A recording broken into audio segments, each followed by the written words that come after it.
past year? With the mud? Oh my gosh, dude, it was insane. I'm honestly concerned. I'll be points chasing this coming season, and I'm so worried about like mud because I just bought that brand new 350. The brand new baby. And I'm like, oh, dude, please, okay. I want to win a championship or be in the points contention, but I don't want to have to like do the mud race. Do the whole thing. Oh my gosh! All right, we're live. We got it. We got it working. Okay, awesome. Sweet. What's up, everybody? It's Dave Drakes with the Collective Experience. We're back for another TCE Supercross watch party. I'm stoked for this one. I know you are. It's round 2. We've seen some awesome action so far in round 1, and I got some really cool guests with me. I think you'll recognize one of the guys in that sweet mint shirt. It's the one and only Tyler McAdams. What's up, dude? Hey, what's up, everybody? How we doing, boys? Dude, I'm doing good, man. I feel good. I'm feeling good right now. And of course, I'm sure you guys have seen him on our content before in the past. This dude is your reigning J-Day champion in 125 class. Number 1 in your hearts, obviously. It's Brandon Gregoire, number 93. What's up, dude? Welcome, man. Welcome. Thanks for having me on. Stoked to see you guys. We're so stoked. We're so stoked to have you. Absolutely, man. I appreciate it. We get to talk. I love to talk, so let's get talking, dude. Right. We got the boys on. We got the boys on. Okay. Soundboard? Dude, I'm getting creative with this thing, right? It's legit. I know. All right, so we just we're live. We're streaming live right now on YouTube, so everyone can see us talking. What's up, everybody in the chat? Mike McSwain, what's up, dude? Jared, what's going on? We're going to get some more people rolling in here. Of course, guys, this is all brought to you by the great people over at FXR Racing. Shout out to FXR. They've been a huge supporter of ours for years, and they came out with some amazing things for 2024. Go copy your own set for yourself. The description below in this video will have a promo code to hook you guys up.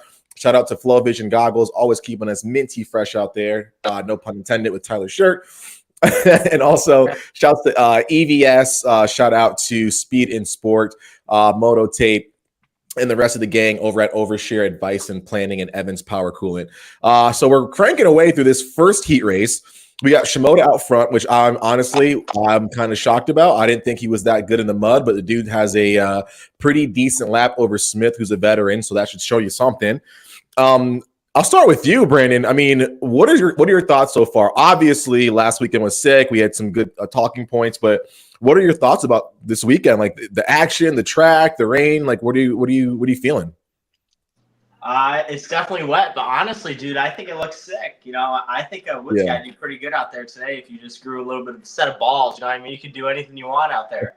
But, I like that. It's techie. I mean, I watched qualifying a little bit, and I mean, you got these 250 privateers that obviously, I mean, we all know how to ride a bike once you get to this stage. We all know that. But dude, to be qualifying, let's just say top 3 with those bad dudes out there. I think it just shows the track tonight. You're racing the track. You're not racing anyone else besides the track tonight. I kind of agree with that one. So, I mean, you got the J-Day Championship, and for those who don't know, J-Day Off-Road is basically like motocross combined with woods racing, but and like extreme enduro. It's like all kind of wrapped up into one, so you got to be a really multidisciplined rider, which should show just how good of a rider Brandon is. But like from your perspective, like what would be your approach coming into this race? Like how would you prep yourself, and like what would be your mindset going through? Because like we can even see Shimoda, dude, out front just having like a freaking bucking Bronco ride right now. Yeah, I think the biggest thing, and I'm not just saying it because we're on this, but as I get older, you realize it, and you got to look at it with a mature mindset and just be present. Because if you're not present in this stuff and you're focused on any little bit of anything besides the track when the conditions are like this, it's gonna swallow you up each, and you're gonna get on the ground. And I mean, why'd you even go? So I mean, you can see, they're showing the replay of Smith right now. You got Smith and JoJo are freaking. They're not focused on themselves, because if they were, I'm not saying they couldn't go down, but they wouldn't be making the little mistakes they are. Obviously, it's techie, but my biggest suggestion and the thing I'm going to work on doing, and I did last year, is focus on yourself. Because look at Jet. The reason why Jet is as good as he is, yes, obviously the kid's insanely talented, but I can assure you it's because he focuses on himself and he thinks he's the baddest dude out there. Yeah. Confidence plays into it, man. And I know Tyler's got confidence in spades with that new Husky he's got. Going to leg over that thing. So. Yeah, dude, a new bike can do a lot for you, for sure. Absolutely. Oh, tell me about it. Do you feel a big difference coming from Yamaha? Oh yeah, big time. For those of you listening that don't know, going from a 2020 Yamaha 450 to a 24 Husky 350, I basically feel like I went from like a 18-wheel trucker, like, triaxle truck, right, to a sports car. A little Miata. Yeah, like the 350 power is what everyone talks about. It's not too much. It's not enough. It's a perfect combination of high revs, good low end torque. But what stood out to me the most is the nimbleness of it. It's very lightweight feeling, and I can point and shoot. Like, I want to go left right here around this little bump. I just do it. You think it, you make that motion, you put the input into the motorcycle, and it goes. I would say it's kind of like riding a 125. Like, it's not very heavy, but it goes where you want it to go. It's cool. Yeah, it's a good bike. That's rad. See, I dig that.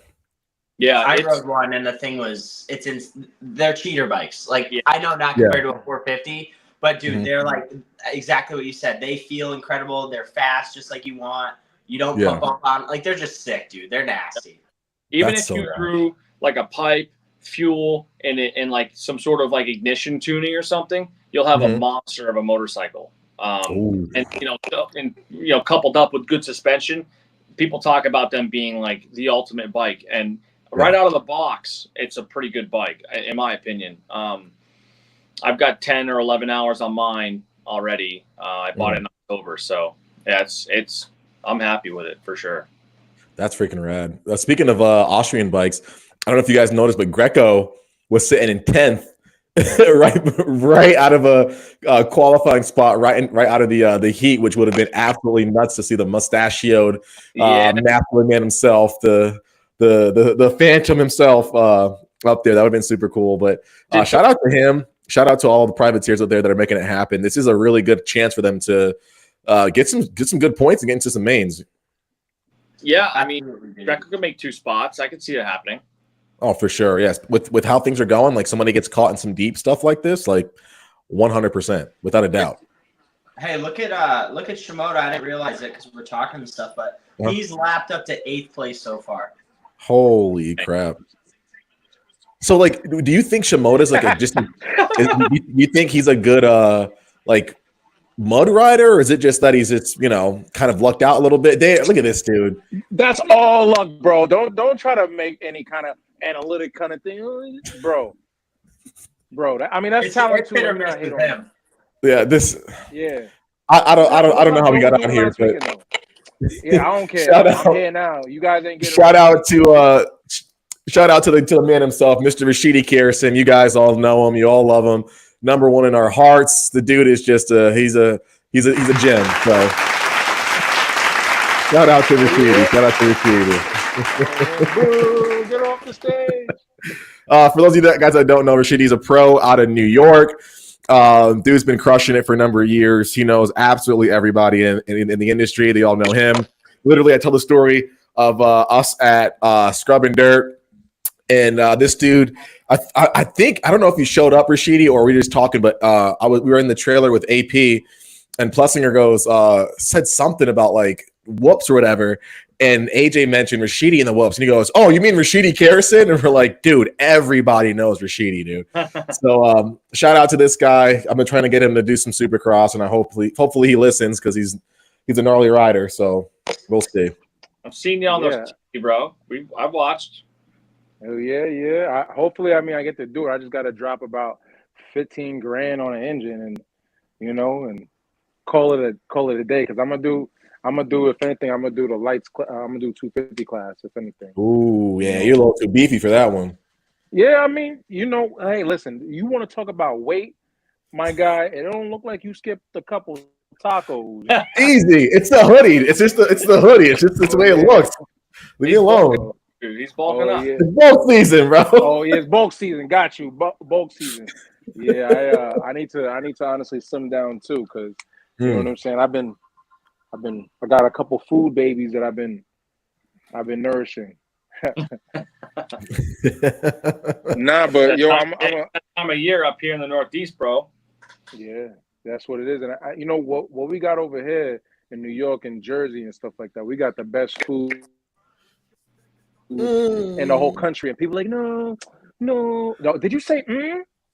No, I'm saying like no. I agree. I think the only thing that the New England doesn't go hard for. I'm gonna sound real like whatever. It's barbecue. We do everything good, but like the Midwest and the South do barbecue crazy. Italian food, Caribbean food, like Middle East. That's all Northeast. Do we crush it at that stuff? Desserts, obviously, but barbecue. I think the South's got it. Yeah, there's a couple barbecue joints around here in Massachusetts, and it's good enough to get that fix. Like, you get that scratch and you just kind of want some, but it's not. We went to Pappy's Smokehouse in St. Louis, and like that, wild, unbelievable, like real barbecue stuff, smoked stuff. It was unreal. Yeah,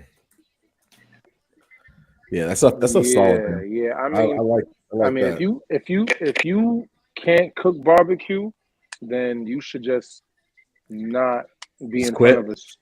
Yeah, just quit it. I mean, just eat to survive, and that's about it. Yo, that's the long. Do you see the commute? What commute? Look at the commute that someone has to get just to get on the track. Your tires already roached. Oh, yeah. It's crazy for this one. Yo, bro, you're literally. Have you been to San Diego? It's wild. You're like 2-3 blocks from the actual track from when you're pitting. Oh, sorry, San Francisco. My bad. I'm thinking opposite. Yeah. But I don't think I've never been to this stadium before. I saw a meme somebody made. It was a picture of guys pressure washing the bikes after the thing, and they were pressure washing them in the tunnel. It was like, you can't pressure wash your bike and get mud on the sidewalk, but you can take a dump on it if you want. Like that. I was like, yeah. Hey, that's the logic, right? Just so you know, the commute that someone has to make, their spec tire is already halfway roached just from that drive down. Really? So soft, dude. Yeah. That soft? Yo, if I show you a spec tire, which I got a couple here we ain't gonna talk about, whew, boy, makes no sense. Wild. No sense. Rashidi, what's the most? Because again, you know everybody. You've trained with Millsaps and all those guys. What's the most like trick factory thing you've ever had on one of your bikes, or that a bike you've ever ridden? I've ridden a couple of full. No, I've ridden a full factory bike, and I considered quitting at that moment right then and there. Like, listen, I cannot even buy anything that could be in fourth gear, third gear, and just dump the gas in the thing and just Yeah. Or honestly, like the ECUs is really serious too, because like let's say where you're just pinning it and your bike is just kind of like signing off, their bike just never signs off. It just keeps pulling. But that's gotta be demoralizing when you're trying to compete with those dudes on a stock bike, like bone stock. I've already accepted the fact that this is all I got. But yo, bro, I'm letting you know right now.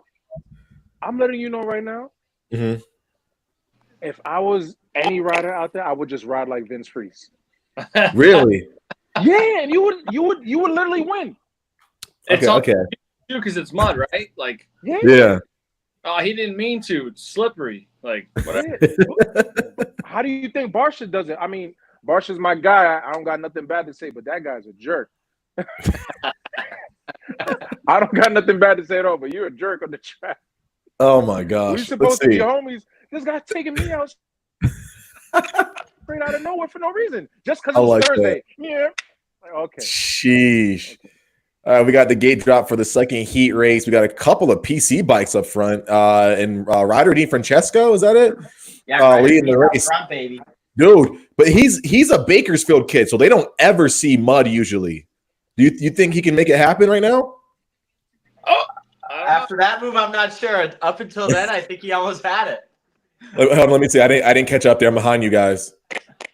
I'm a little behind Brandon too. If somebody went down, I didn't see it. No, nobody went down. He got a little. You can't be squirrely out there, man. Yeah. It's not New York clay out there. We got some nice loam. You can't be making these mistakes. Yeah, that stuff. heavy, real thick. One person that I thought would do really well tonight is Levi Kitchen, coming from the Great Pacific Northwest or whatever. Oh yeah. That dude's got some serious riding skills. Well, today, live, Justin Brayton made a good point. He goes, a lot of these guys, even if they are from the Pacific Northwest or the East Coast or whatever, he goes, a lot of us guys, we won't admit it, but if it starts raining at the track, we just pack the shit up and go home. A lot of dudes don't ride in the mud and the rain on purpose. He goes, but the dudes over in Europe, they don't have a choice. That's what they do, and they're gotta do it. And that's why I put Prado on my fantasy. Shout out to Rashidi, by the way, for reminding me to pick my fantasy because I was RJ just chased the crap out of that finish line. Who did? RJ. Oh jeez, I'm not there yet. Hold on, I'm gonna say he's feeling it. What an idiot! Jeez, bro. Gosh, I don't even understand how he even survived that. Yeah, this whole thing Clearly, is just here's nuts. factory stuff versus what production can get. Because their average Joe, oh yeah, be dead. If that was me, I'd be on the ground immediately. For real. Oh, okay, I just got to it. Oh, everybody you're that that far delayed? back, huh? Yeah, dude, I'm on A1, dude. Just so you know, his streaming is exactly like his riding. Pretty slow. Shut up, dude. But Rashidi's mad because I wheelie by him in the whoops. That's why he's angry. Oh yeah, that's exactly what happened. You AP'd it. But to make a point to what you were saying about when it rains and you go home or whatever like that, I'm letting you know right now. My mom's gonna be like, "It's go home." What you mean? We just spent how much in gas? How much time to get here? If you don't win this race and get that contingency money, you ain't eating no dinner tonight. Okay. Yeah, that's real though. That's for most local guys out here. That's kind of what I was describing, and JB kind of hit that on the head. Out here, it rains, bro. I see people pack up midday. It hits hard. People pack their bikes up. It's you just paid $100 to race, dude. What do you mean you're packing up? That's the thing that kills me. Practice is one thing. I could see if you don't want to ruin your bike for the racing or whatever, you don't want to kill tires or clutches. But if you're there for a race, that's why you bought the bike. You bought the bike to race. So if you're loading up after driving hours to the track, that's a problem. Yeah. You're ready, Now I'm gonna tell you right now, if you have a complete race motor and race engine, you're gonna set that bike and leave it right in the shed. I mean, leave it right in your trailer or your truck or whatever. Yeah. And you're gonna whip out that practice motor bike that you beat up on all week, and that's what you're gonna run. Absolutely. Oh yeah, I don't. There's no way I'm gonna do none of that. I'm keeping my bikes as fresh as possible. Man, let me tell you for this camera on right now. For this 250 class, I'd really like to see a privateer just do something crazy. Yeah. Who's 57? Thrasher. He's killing the track, but he's all the way back in 10th. Yeah, I mean, Jorgensen's 7th, and then you got Thompson 6th, which is pretty good. But then the rest, you all know about the rest of them. But yeah. Hey, how about Phil last weekend? He was well composed after not getting raced, huh? That was incredible. I thought he was gonna punch the freaking reporter lady in the face. Well, honestly, him acting like that probably just gained him more cred with Star because that was top notch for him. Yeah, real professional. I mean, plus he's such a vet. You know what I mean?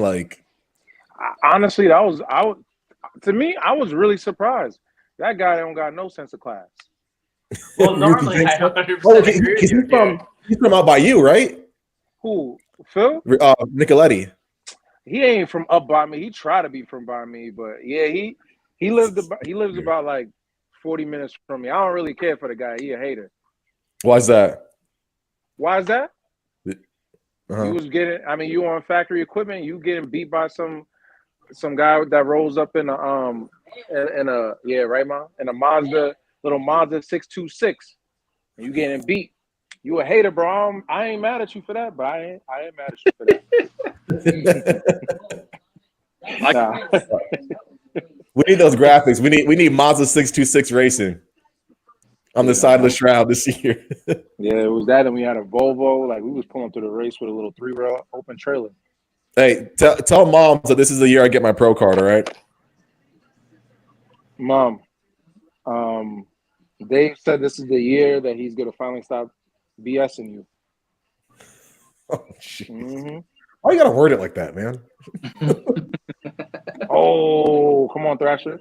Let's see. We got one more lap to go. Thrasher made his way around Yoder, so that's something. Dave, also, your pro card, I'll go for mine. Say it again.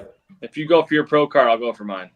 Yeah, you have a much better chance of you getting yours than I getting mine, dude. Get my pro card at like 30 years old. Hey, dude, if you see some of the pros out there, you got to shot both of you. Don't you see some of the dudes out there. So hold on, you brought up JB earlier, right? So like, do you think that if JB was still racing, he'd be competitive? And like, what's a good like cutoff age you think where you should start being like, you know what? I think the dream's kind of a little over for you, buddy. Like, what's that age? I don't know. I mean, Chad Reed stopped at age 38, and he was competitive to a point, right? I mean, I think it's a lot of mental, and I do think obviously your physical catches up after a certain point. But if you take care of yourself, like Chad Reed did for a while, I really don't think there's much of a limit. Personally, but I agree. I mean, honestly, if you think about it, what Chad Reed said this before, which was he had a really good point. He was like, listen, man, when you start going out there and you started questioning, like, man, do I really want to jump this triple? Yeah. or do I really want to do this? And that's when you really got to start making some adjustments on really what you want to do. If you don't got the same heart that you did before, like you do, like current, then that changes things for people. Health and racing wise and everything. Yeah, that's a good point. It's like, when you start to question whether you want to hit that jump or not, you kind of go, all right, maybe my speed's not really where it should be, or maybe I really should push as hard as I want. And it gets hard, even on a local level. Last year I was like that. There was certain times where I'm like, all the pros are hitting this fucking 120-foot jump. It doesn't really need to be done, but they're all doing it. Do I really have to do it? Do I really want to do it? Is it worth the risk? You start asking yourself that, and it's like, not that I'm going to hang up the towel, but maybe you don't race the big guys, the pros anymore. Maybe you just go back to the vet class or something. It's like, no, you're not going to hang up the towel. You're just going to grab a washcloth instead of a towel. Yeah, true. But I'm steamer guy. I ain't washed up yet. That's good. That's funny. Hey, Englishtown? Yeah. They probably have the dumbest jump right after the finish line. That's the most dangerous on the entire track. Wait, the amateur track or the main track? They only have one track now. Oh, they do. I haven't been out there in a minute. Damn. Okay. Yeah, that's probably like 10 years ago. Yeah, dude. No, it was. I think I was like 20. Yeah. Wow. Dude, it was a minute. So the amateur track is now the pro track. And okay. Basically, after the finish line, you have this sweeping turn that goes into like this single into this huge landing. It's probably like third gear pinned on a 450. Damn. And it's really, really dangerous, to be honest, because of how slick it is, how they water it. There's been some really dangerous crashes that literally you could kill yourself easy. But well, didn't that local kid go down pretty good there? I forget his name, but what's his name? What's his name? Fox? Yeah, Chuck Fox. He had a gnarly crash on that Ooh, jump. Yeah. Wait, what happened? I didn't hear about this. It wasn't this year. It was last year, I believe, right? Yeah, well, last year was just 2 weeks ago, but no. But yeah, actually, he's actually a really fast rider too. That's my homie. And yeah, it was just after that section. I think he got some wheel spin because, like I said, it's really hard packed blue groove, and they throw some water on it, and it was just such a bad crash, and he had a pretty bad injury too. And I think he's just now coming back from that. It's been maybe like 7 or 8 months. Damn. Well, I remember last time I was at Englishtown, I raced him, and he actually, I think it was before the Race of Champions race. It was 2018, and he came together with Jack Rogers, and that's when he had his gnarly hand injury. Yep. He did something pretty gnarly to his hand. I remember that, and he was not happy about that. My goodness. Yeah. But I will say, like Englishtown, the jump faces are pretty steep. I'm not going to lie to you. Dude, Englishtown is sick. I've only been there a few times. I mean, you're probably a local because you're in New York. You know what I mean? You're a lot closer than me. But when I've gone there, compared to New England tracks, that track is sick. Word, yeah. I do. I mean, I think it's pretty good. It just depends on the weather and how it's prepped, just like anything. But honestly, I like probably some of the tracks out in PA a little bit better. PA has some really good soil, you know. And probably more northern New York has some good tracks too. But yeah, Englishtown's decent for what it is right now. It was really good back in the day. Have you rode Broome, Rashidi? Yeah. That place looked phenomenal. Maybe eons ago, but now it's now it's just rocks, right? Because I believe there's an enduro. Steve Hatch trains out of there, I believe. Yeah. Gotcha. For those of you guys who are tuning in, welcome to the TCE Live Supercross Watch Party. We do these just about every weekend. Shout out to our amazing sponsors that keep us going every weekend, FXR Moto and their amazing kits for 24. Guys, go check them out. Use a promo code that you see below and attach to all of our videos to save yourself some money, spread it far and wide. Shout out to Flow Vision Goggles, Evans Power Coolant, Speed and Sport Adventures. Those guys have been a huge supporter of ours as well. Go check out Moto Tape and Overshare Advice and Planning. Guys, if you want to go behind the scenes and turn yourself into an industry expert like these three I have as guests, check out the collectivexp.com where you guys can go behind the scenes, hang out with some of your favorite riders and teams, get hands-on experience as part of our internship program that can lead to a career. Over 80% of our interns make their soiree into the industry in a really cool gig. All the interns get so much out of it. Promo code, savings, swag, the whole deal. Our sponsors absolutely hook you guys up. If the price is a little bit too much for you, which I understand, just understand that goes right to privateer riders like Brandon Gregoire, like Rashidi, and so many more. And also, we can always hook you up with the promo code savings. So DM me, send me a message on here. Talk to us on Instagram, whatever, and we'll make it happen. Getting the gate drop for the 450s. I'm behind, so the gate just dropped. Don't say anything. I'm behind you guys. I've been waiting for you to be quiet, man. Do you guys, Prado? Jesus. Hold on, let me do. I gotta tag the sponsors. Nobody care about what you. Oh yeah. Okay. Sheesh. Dude, Prado's riding like it's not even wet. Man, I should have picked him for my wins. Tyler, I did. He's on my team. I got Prado leading. It's 4:58 on the clock. 4-5. All right, so you and I are very similar. All right, Dave is just he's in the back like when he's on the track. Bro, there's nothing different there, you know. Dude, I'm literally like 30 seconds behind you guys. Yeah, seriously, my dog is sitting here like this. Oh my god!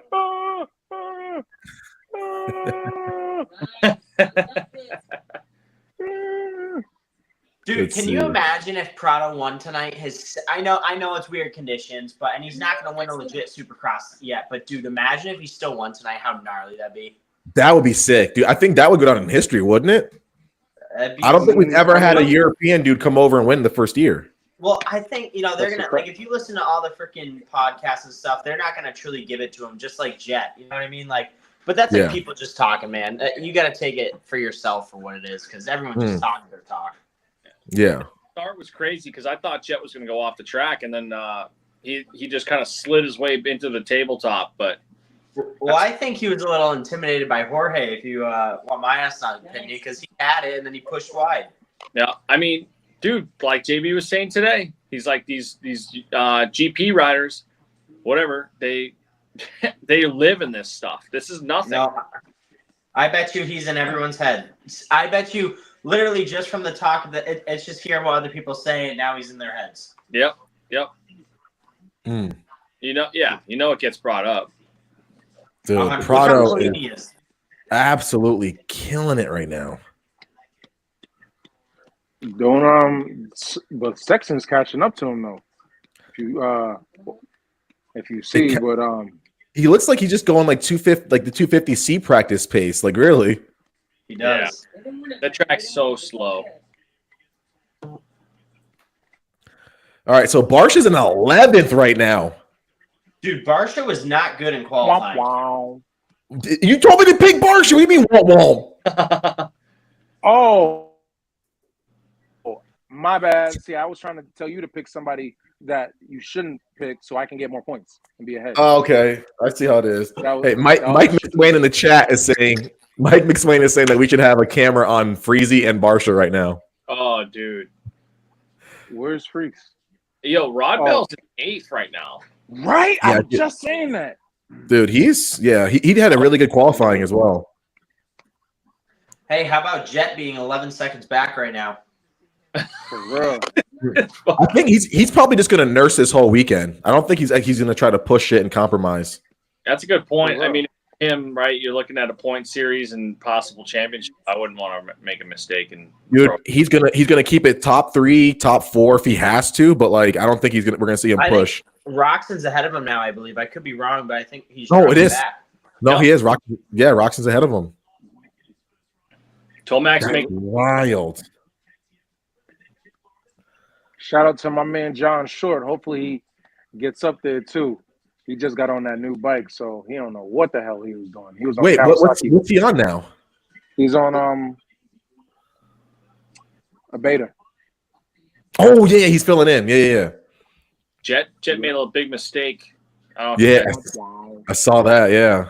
You must be caught up, dude. Yeah. I think I'm caught up now. Tomac's about to pounce on him now. Ooh. Oh. All right, so do we think Tomac's coming back, or you think this is the his departure out? What do you after the season? Well, I mean more so. Yeah, I guess I worded it bad, but are we going to see Tomac as Tomac, or are we going to see Tomac as just the rest of the year? Like you think he's coming back? I'm a cut that short. Tomac is going to still be a beast. You know what I'm saying? If you ever realize, Tomac has never been like, oh my God, he's about to win the first round or whatever. Dang, listen, I did not drop my dog or neglect her. Just so you know, she just had to get out of my hand. You don't get canceled? Nah, Tomac is gonna be a beast. He's just never been like the one. Oh, first round, I'm gonna go win this thing. You know what I'm saying? Oh, I agree with you 100%. I think towards the middle of the season, he'll turn it on. Holy crap! You see, Jet's goggles just flowing all over the place. The roll off. Don't look very good for 100% right now. Oh, that's what I was gonna say. Yeah. Yeah. I've seen that happen many times though. Like that, they just fall apart. Goodness gracious, dude! Sexton looks pretty solid in that KTM in the mud, man. Yeah, like he looks more confident now than like last weekend. Yeah. Listen, don't sleep on Sexton either, because everyone just had to get that A1 jitters out. A1 wasn't Dude, they're about I to gotta win this, Barsha. and this means I'm gonna win a championship. Are they really? Yeah, Barsha's right in front of Jorge. Oh yeah, they are. Let's see, Freeze is sitting right in the bubble. So like, okay, Prado, come on, buddy. Now he's on. So let me ask you guys this: what's your thoughts on the whole Freezy debacle the last couple of weeks? I'll start with you, BG. What do you think? I don't really think he did anything wrong. You know, I think it was. I don't want to say greasy. You know, I mean, I don't think it was a respectful move, but I think he just has so much drama around him with all the moves he does that it's just backlash. I mean, I feel for Carnow. You know, kind of wrong place, wrong time. I don't know but that's a heartbreaker. I agree. I definitely agree. What do you think, Tyler? Very similar thoughts, Brandon. Freeze has done some real greasy stuff on purpose in the past. That definitely. But then, like, put the bad taste in the mouth. I feel like in that start last weekend, I feel like he could have. Yeah, he wants to win, right? Everybody wants to win, so he's gonna pinch off whoever's next to him. But like, so I feel like Hunter should know that, and so does Freeze know. Like Freeze knows what he's doing as well. So, I don't think he's like totally innocent, but at the same time, like that's kind of one of those racing things where it's like you do one thing and the guy doesn't really think about what you're gonna do, and it happens. He didn't intentionally do it, but I will say he did get kind of greasy with Dean Wilson and everything. That same, yeah, that was silly. It's like just being a child at that point. Oh, there goes Jet on the ground. There goes Jet. Oh my gosh. Throws his goggles. Yeah, that's good. That's good response. Yeah. What do you think, Rashidi? You a Freezy fan? Me and Freeze is cool. You know, he ain't never take me out, but I got love for Freeze. You know, I know a lot of people don't like him. I don't blame people for feeling how they feel about Freeze. Yeah. Sorry, my mom's being a little ratchet, you guys. Dude, mom's getting into the race. My mom is that person that's gonna be yelling, kicking, and throwing stuff at the screen. But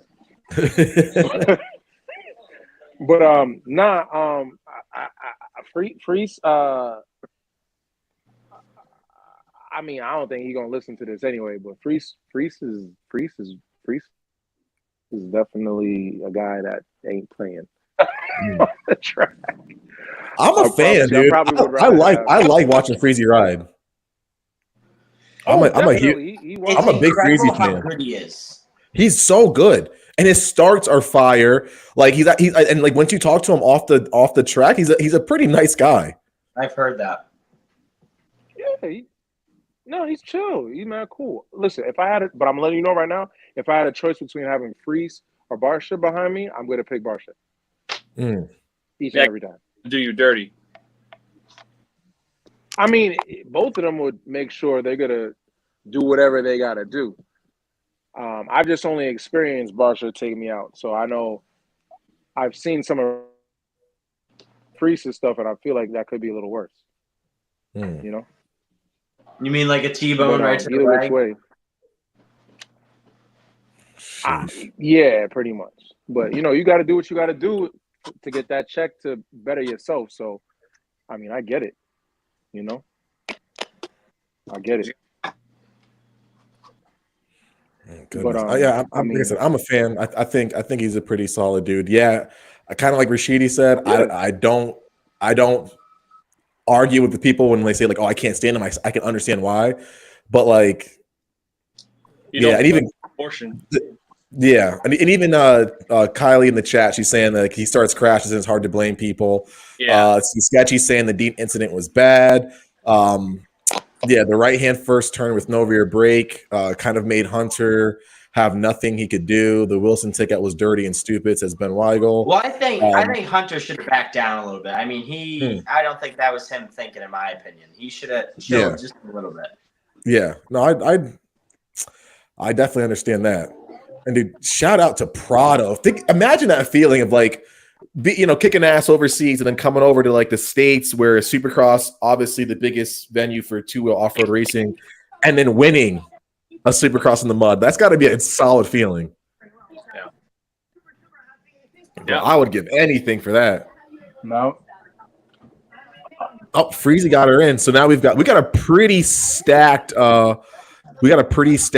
LCQ because look at Moran's, Blows, Harmon. By the way, Cheyenne Harmon raced the Dallas Arena Cross last night. I was there with a buddy of Tyler and I, the Creole race team. Shout out to those guys, Jeff Crutcher and the crew. Those guys are also in our program. I'm a little parched. I'm a little thirsty. Yeah, that's a good experience too. I'm hungry. Makes it a point to make you feel like a part of the team. And yeah, he does. Good vibes all around. So he is. He's a great dude. Sign up for the program with those guys, please, everybody out there. But Harmon raced last night, got undressed, ran to the airport so that he could be there super late for Supercross. That's absolute madman. And he raced a lot last night too, like a lot. He's got to be in pretty good shape if he's doing that. Now he got to be in something. Do you think he made more? I know it's not about the dough, but you think he made more money last night at Arena Cross than he'll make tonight? Probably. Probably, yeah. I mean, because Arena Cross, he's top 2, top 3. He gives Michael Hicks, who's like the reigning champion, a run for his money. Yeah. And dude, you're racing like 2 classes. Plus, he's got some solid sponsors behind him, and like they do like a dash for cash kind of bracket thing, and it's pretty rad. Get that. See, we're getting lined up for Heat 452. Who do you think is going to win this one, Rashidi? What do you think? You think Hunter's got it? Oh, nah. I'm gonna say it's gonna be Webb or probably Ferrandis. Webb is No, Webb, Ferrandis, or Plessinger. Gotcha. I'm gonna say AP.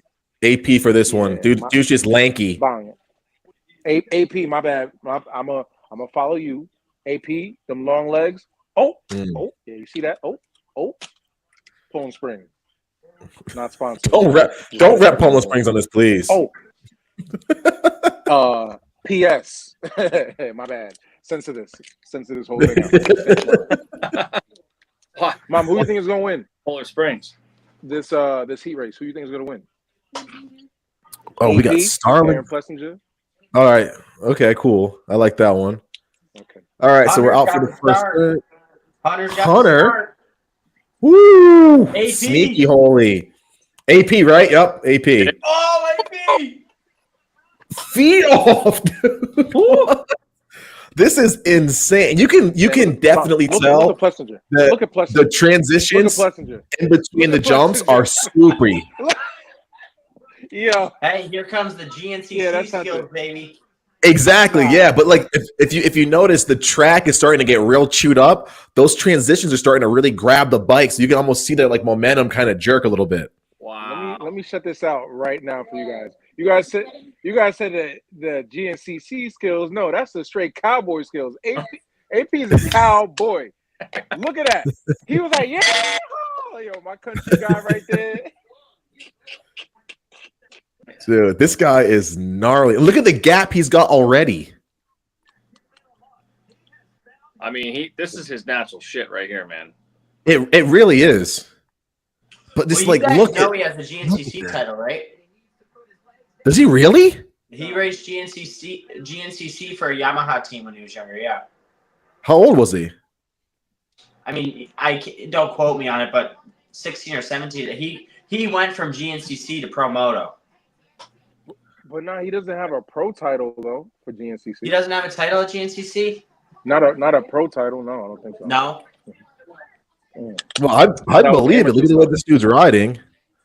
Oh my gosh, you got people like Justin Cooper in 20th, Cades in 81st, Politelli.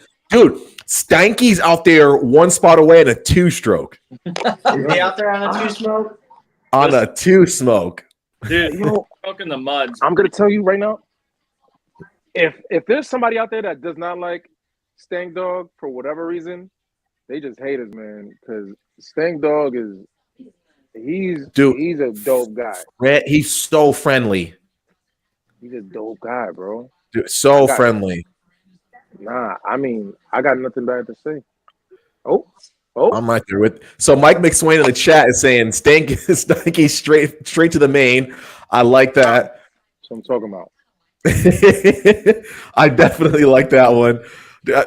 Honestly, I think there's something to be said for the GNCC skills in this kind of stuff because I mean, look at the way the track's shaping up, and it's not. A lot of people think that I just got to hit the rutted inside, rutted outside, and make some links, and I'm good. Like, these are actually really super deep. Number one. Number two, it's getting soupy through halfway through, and they're not flowy. There's a lot of like knife in, knife out. So from a pro perspective, you've done stuff like this, BG, when it comes to the J-Day off-road. When you get into a like really gnarly section where it's super rutted or like a really rutted corner and it's muddy, how do you keep your momentum and your flow when the corners are so stabby, like in and out, and the lines don't make sense? How do you maintain that flow? You don't fall and you don't stall the bike. And if you do that, you're good, right? So it's just pretty much hanging on to the throttle? Dude, this stuff's tricky. I mean, if you study like what Caleb Russell does or like the really, really incredible off-road racers, they get out of that main line. Like, obviously, there's a time and a place where you have to, hit that main line. But 90% of the time they get out of that line, find something smooth, and is nobody that's where they paying make up their attention 10, you know on what how I mean? smart Ferrandis is? What's happening? And is anybody paying attention on how smart Ferrandis is? This guy cut the track. He went off the track, but he found a smooth line. You feel me? Oh my gosh! Yeah, he went off the track by accident. But so did Hunter. Did the same thing. That's what I'm saying. If you just accidentally slip off the track and you go around the rutted rhythm section, you winning, bro. You winning. I don't know. I put my money on BG and something like this, man. We're gonna get BG out there next time there's a mutter. Dude, one like the one hit wonder. We're gonna put me out. We're gonna make it happen, and then we're gonna disappear like Loretta's in 2018. Oh, I love that. That's hilarious. Let's see. Cooper's out there in 5th behind Anderson. Anderson looked really uncomfortable. Is it just me? Dude, a lot of dudes can't ride mud, man. He looked like he was swapping. Well, even look at Cooper compared to last weekend. Like, I know he's in 5th, but he don't look very good. It's crazy when you take literally the best of the best of the best. You put them in conditions like this. Like, obviously, there's no perfect form in these conditions, but and they look like, no disrespect, but like goofballs. You know what I mean? Yeah. Hey, check out Hunter's fast line.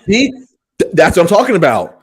So at what point does the AMA step in and start like putting out penalties? Because they like to do it when like, when it's like a little tiny infraction. If you could say like, oh, I accidentally went off the track, they might call you on it. Like, and is there a rhyme or reason? Is there a cutoff? Like, what's the Also, riding through that water and that concrete or the plywood or whatever, that's cleaning off the mud off your tires. Like your tires are unpacking all that dirt. Now he's back on traction for like, I don't know, half a second, but it's like it helps. It helps. I mean, power washing your stuff. I'm not saying you're wrong whatsoever, but if he's thinking about that, then that dude is insane. Because I could never be thinking about that when I'm on the dirt bike. I can assure you that. No, yeah. No, I'm not saying he's in the water because of that. He's just. But it's true. Your point is valid. Yeah, I mean, like I can just look at this mud, and I've been in mud like this where it is. You have the main line where everyone's been like working in that dirt, and it's like got some traction. But as soon as you get that main line, you're just zigzag. The bike want or whatever it wants. Like it's crazy. It's super heavy, super thick stuff. No traction, nothing. Tyler, did you race MX207 main event in 2000? In 2000? 2000. 2020. Yeah. It was like the mud fest.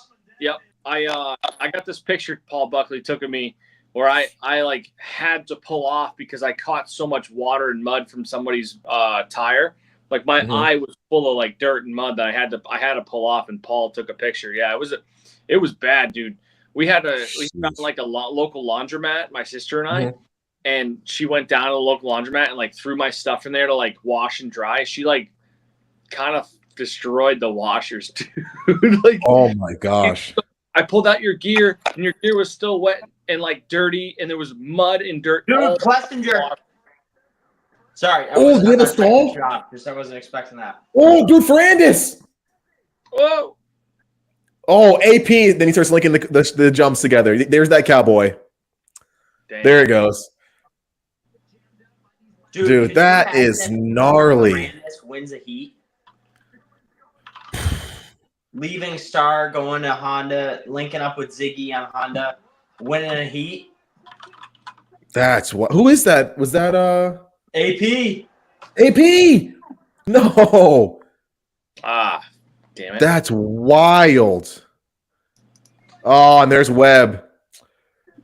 BG, you just called it, dude. Looks like it's a Ferrandis show now. I think Ziggy's gonna be happy right now, if you ask me. Oh, 100%. So let me ask you guys this. So we're all of us are trying to save money when we're racing and stuff like that. When do you think bike conservation comes into play in a race like this? Do you start thinking about that at the halfway mark? Do you plan for it from the jump? Like, what are your thoughts? Obviously, these guys have an endless budget, especially in the top 5, stuff like that.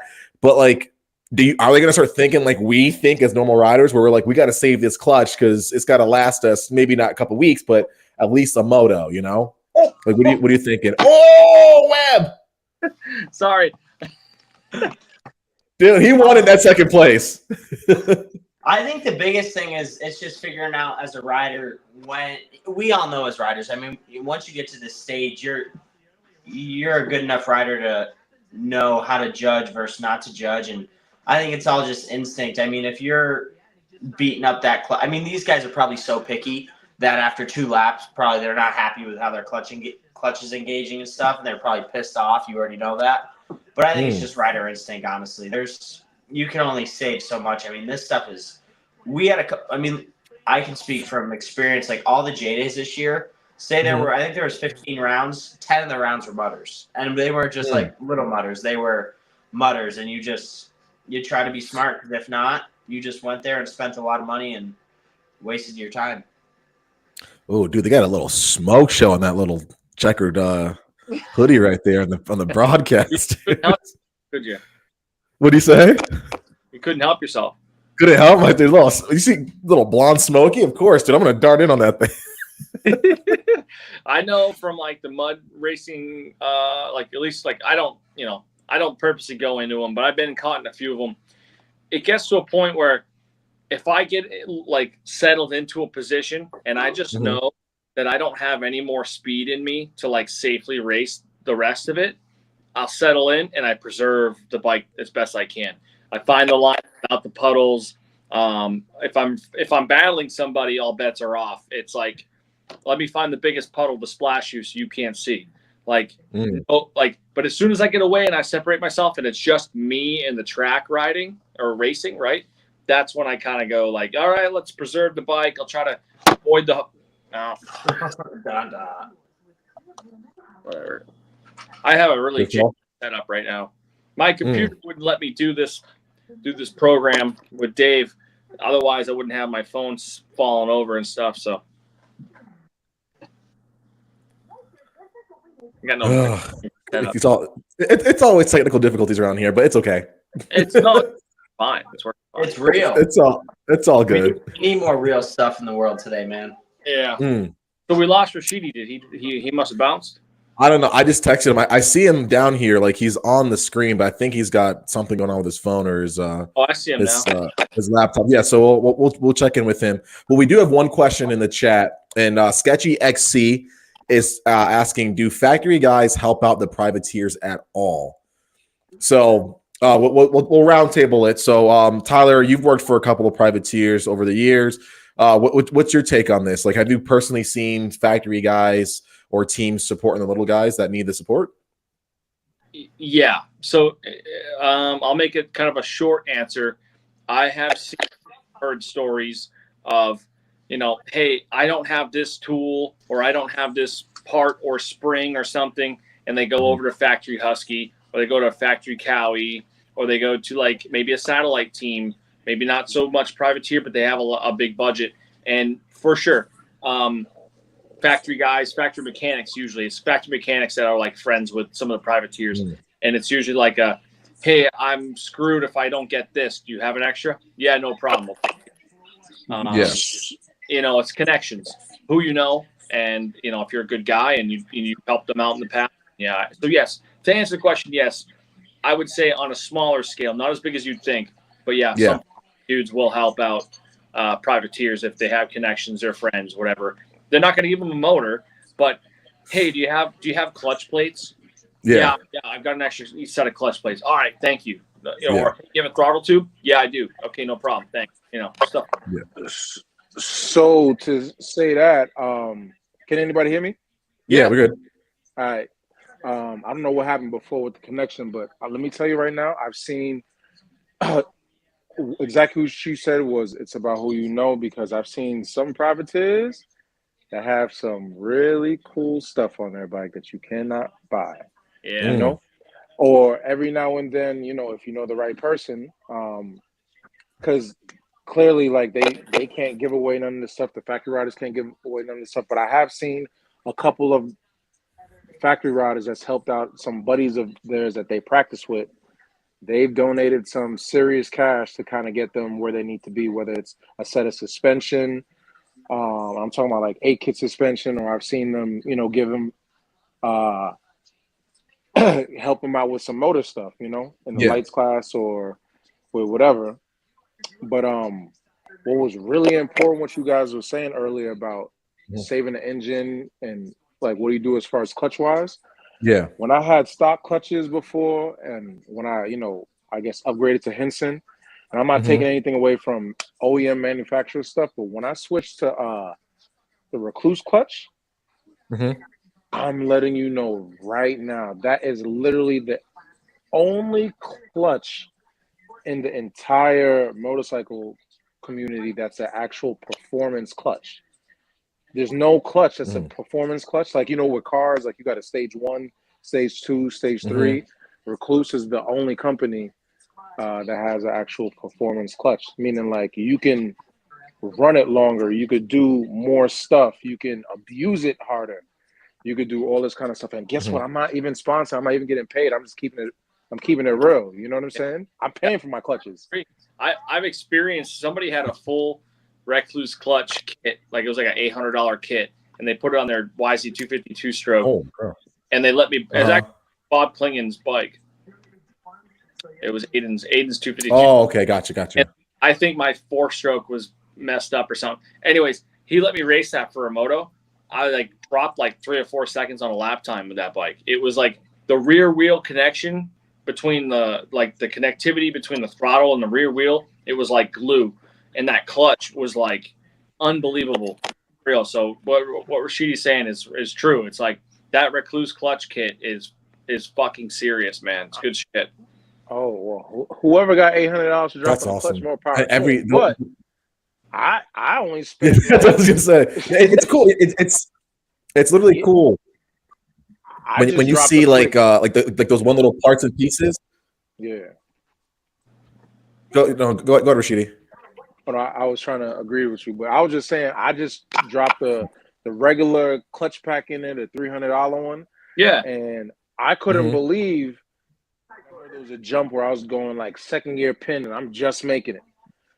I bolted that in there, second gear pin, and I'm over jumping it. I'm like, yo, how did the clutch add like 5 horsepower to my bike?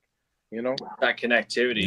Yeah, like that was wild for me. So now, honestly, this sounds like an advertisement for a Recluse clutch. So if they want to pay all 4 of us, we can use $5. Let's go. I'll take that Recluse money.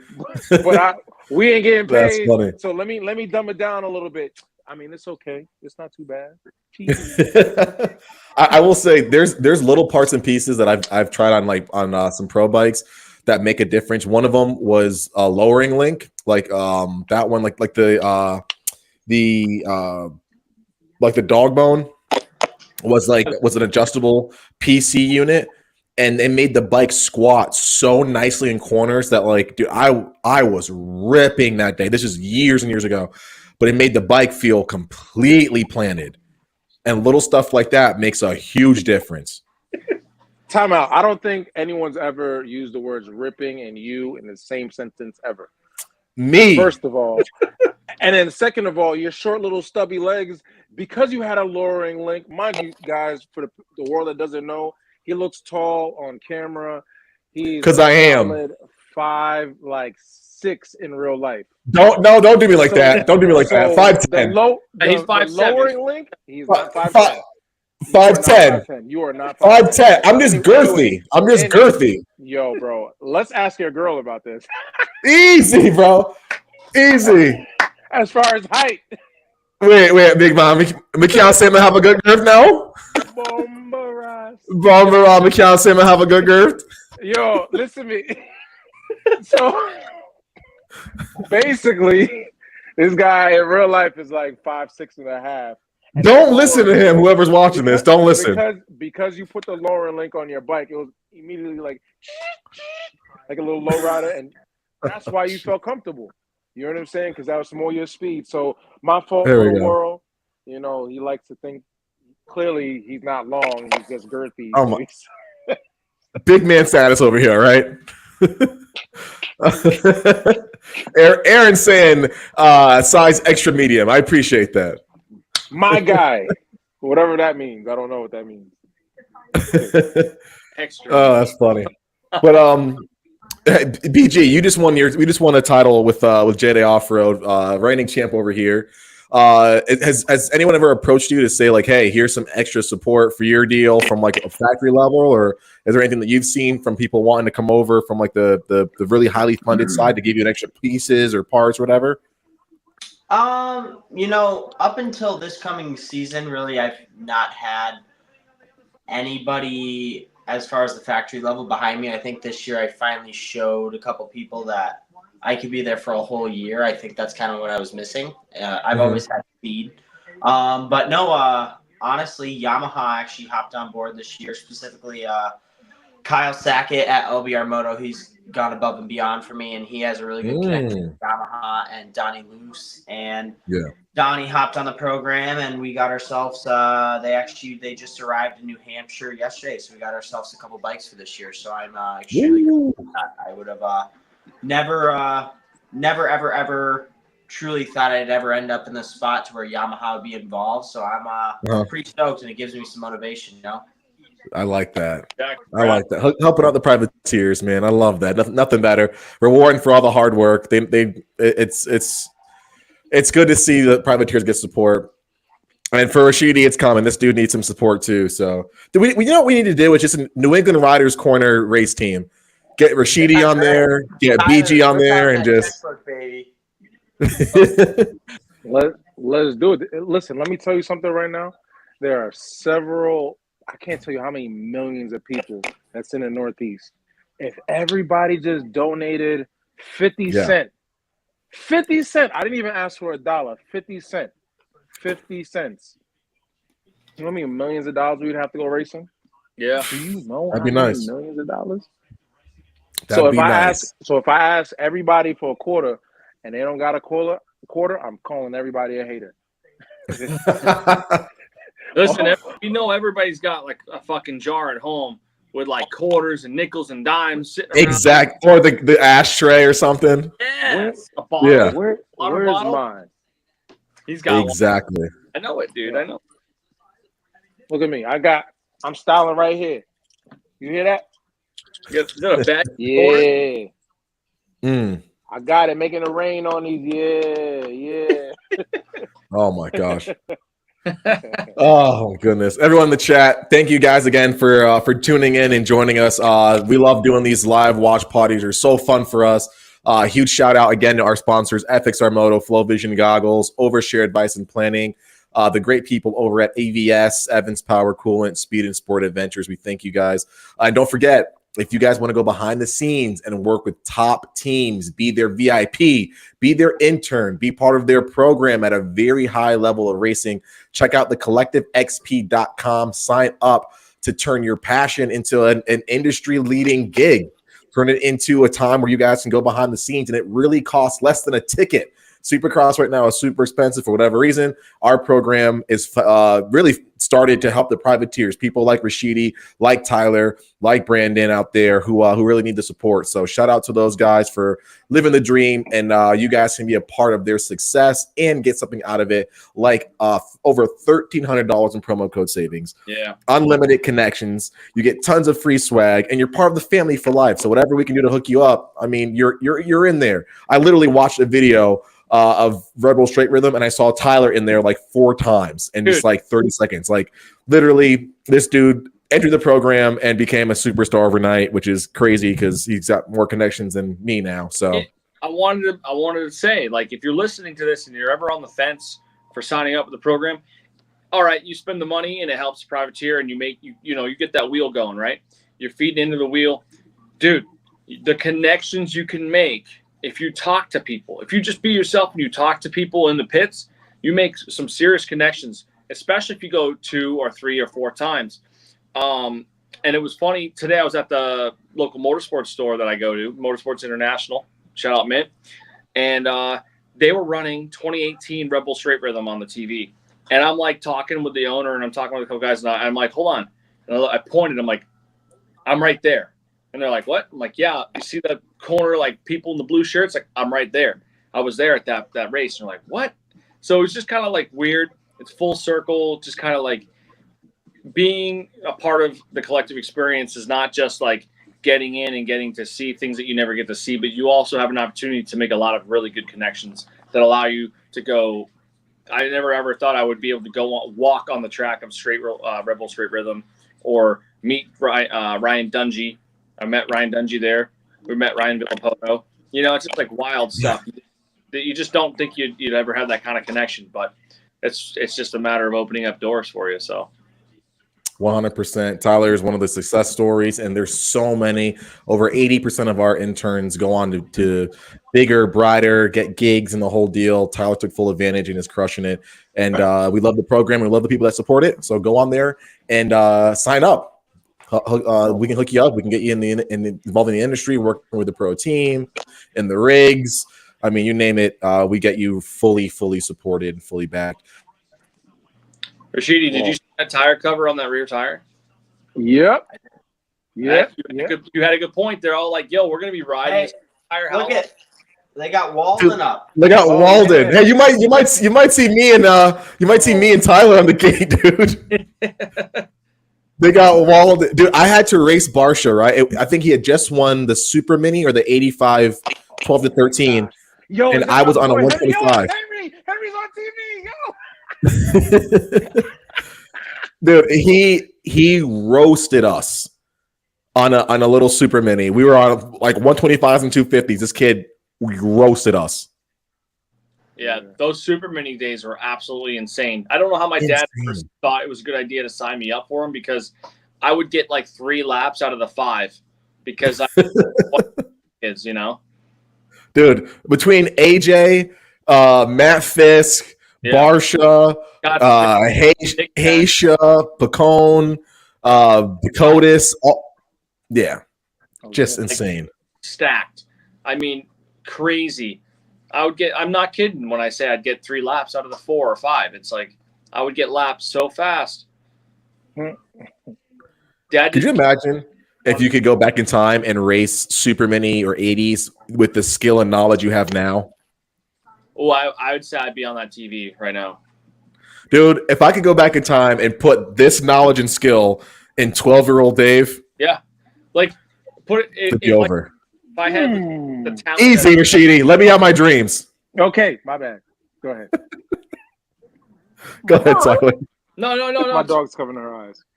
I'm just bullshitting. It's just, it's fun. It's fun to think like that. But I feel like if I had, like, my father knew what I knew now, and he was kind of instilled it in me, and motocross became like fun. Still, it didn't become a job or whatever. I feel like I could have that, you know, upper edge where maybe I could become somebody that would go and become at least a privateer with a pro card at like age 18 or something. I still want to go get a pro card at age 30. I'm not 30 yet, but I'm 29. But I mean, it's like I want to do it, but it's also super fucking gnarly. I have to race these kids, you know, and it's like it's not really worth it. It's more of like a ego thing, you know, like, hey, I got this. Same. But I've been paid for my racing before, like winning money in a race, so that makes me a professional, right? Because if you get paid for what you're doing, there you go. So hey, if we could go back in time, we'd all turn out to be a BG, man. we'd all be stupid fast and young. Well, I tell everybody this, you know, and you're talking about your aging and your pro card. I'm gonna let you know right now, you only have this one moment of your life to create and live your dreams, okay? And if your dream is to get your pro card or do whatever, just go ahead and do it, because guess what? You don't want to live your life with any kind of regrets. The same way where people like, oh, I really just want to be in the industry and stuff like that. And I said, their literal gateway to even be in the industry is to be a part of the collective experience. You're literally can just show up and be a part of it that day. You know, oh, I wish I could have done this. What do you mean? Like, if you just go ahead, sign up with it, you're literally in there that week tomorrow, the next day. Yeah. Immediately. 100%. There's no waiting process. And then, No, what so you true. can build from that. So, I mean, I'm not trying to, plug anybody in. I'm just talking about actual honesty on what your desires in life. So if your desire is to be a part of the industry, that's one way to do it. If your desire is to be We got racing in the industry, you just got to start putting all your pieces together just to be a part of that. That's Yeah. it. Oh, for sure. And we've had people that signed up for the program and like that had racing aspirations. And dude, they walked out with like sponsorships. Like we had a few people that showed up to San Diego one year. Actually, Mitchell Prescott signed up, started talking to like Alpine Star. I think he got some free boots that day from A-Stars from like just talking and meeting people. Wow. And like it really, which is super hard to get. Everyone on this call knows how hard it is to get free boots. And dude, like literally, he walked away with like some free boots and some connections and promo codes, not only from us, but ones that he got himself. And I'm like, bro, let me get that promo code for Yoshi Pipe.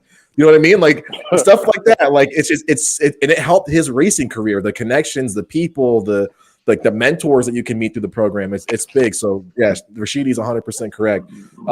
But still saying, if I could go back in time with this knowledge, I definitely would. One question I want to pose to the chat is, if you could be transported into any era of racing, what would it be? I was talking to a buddy about this, and we had some conflicting ideologies when it came to the best era of racing.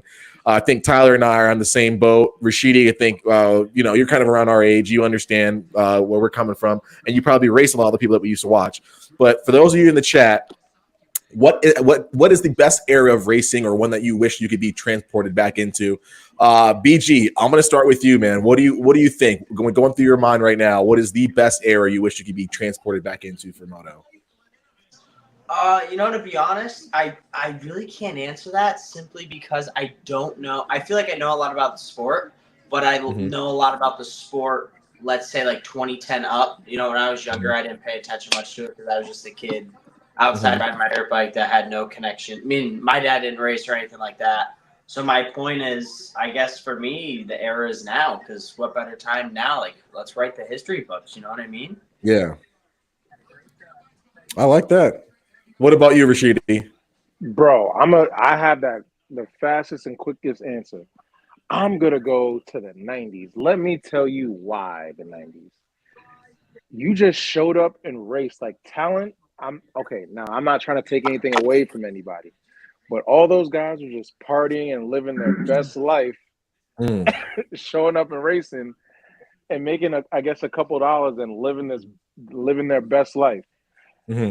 After, I'm talking about like early 90s, I guess, after you watching like all those riders and doing whatever they're doing, because past that, like in the, I guess, late 90s, early 2000s, 2010s and all that kind of stuff, you have to actually train, okay? You actually have to work hard. You have to have some serious, you have to have more money than what you did back then, Yeah.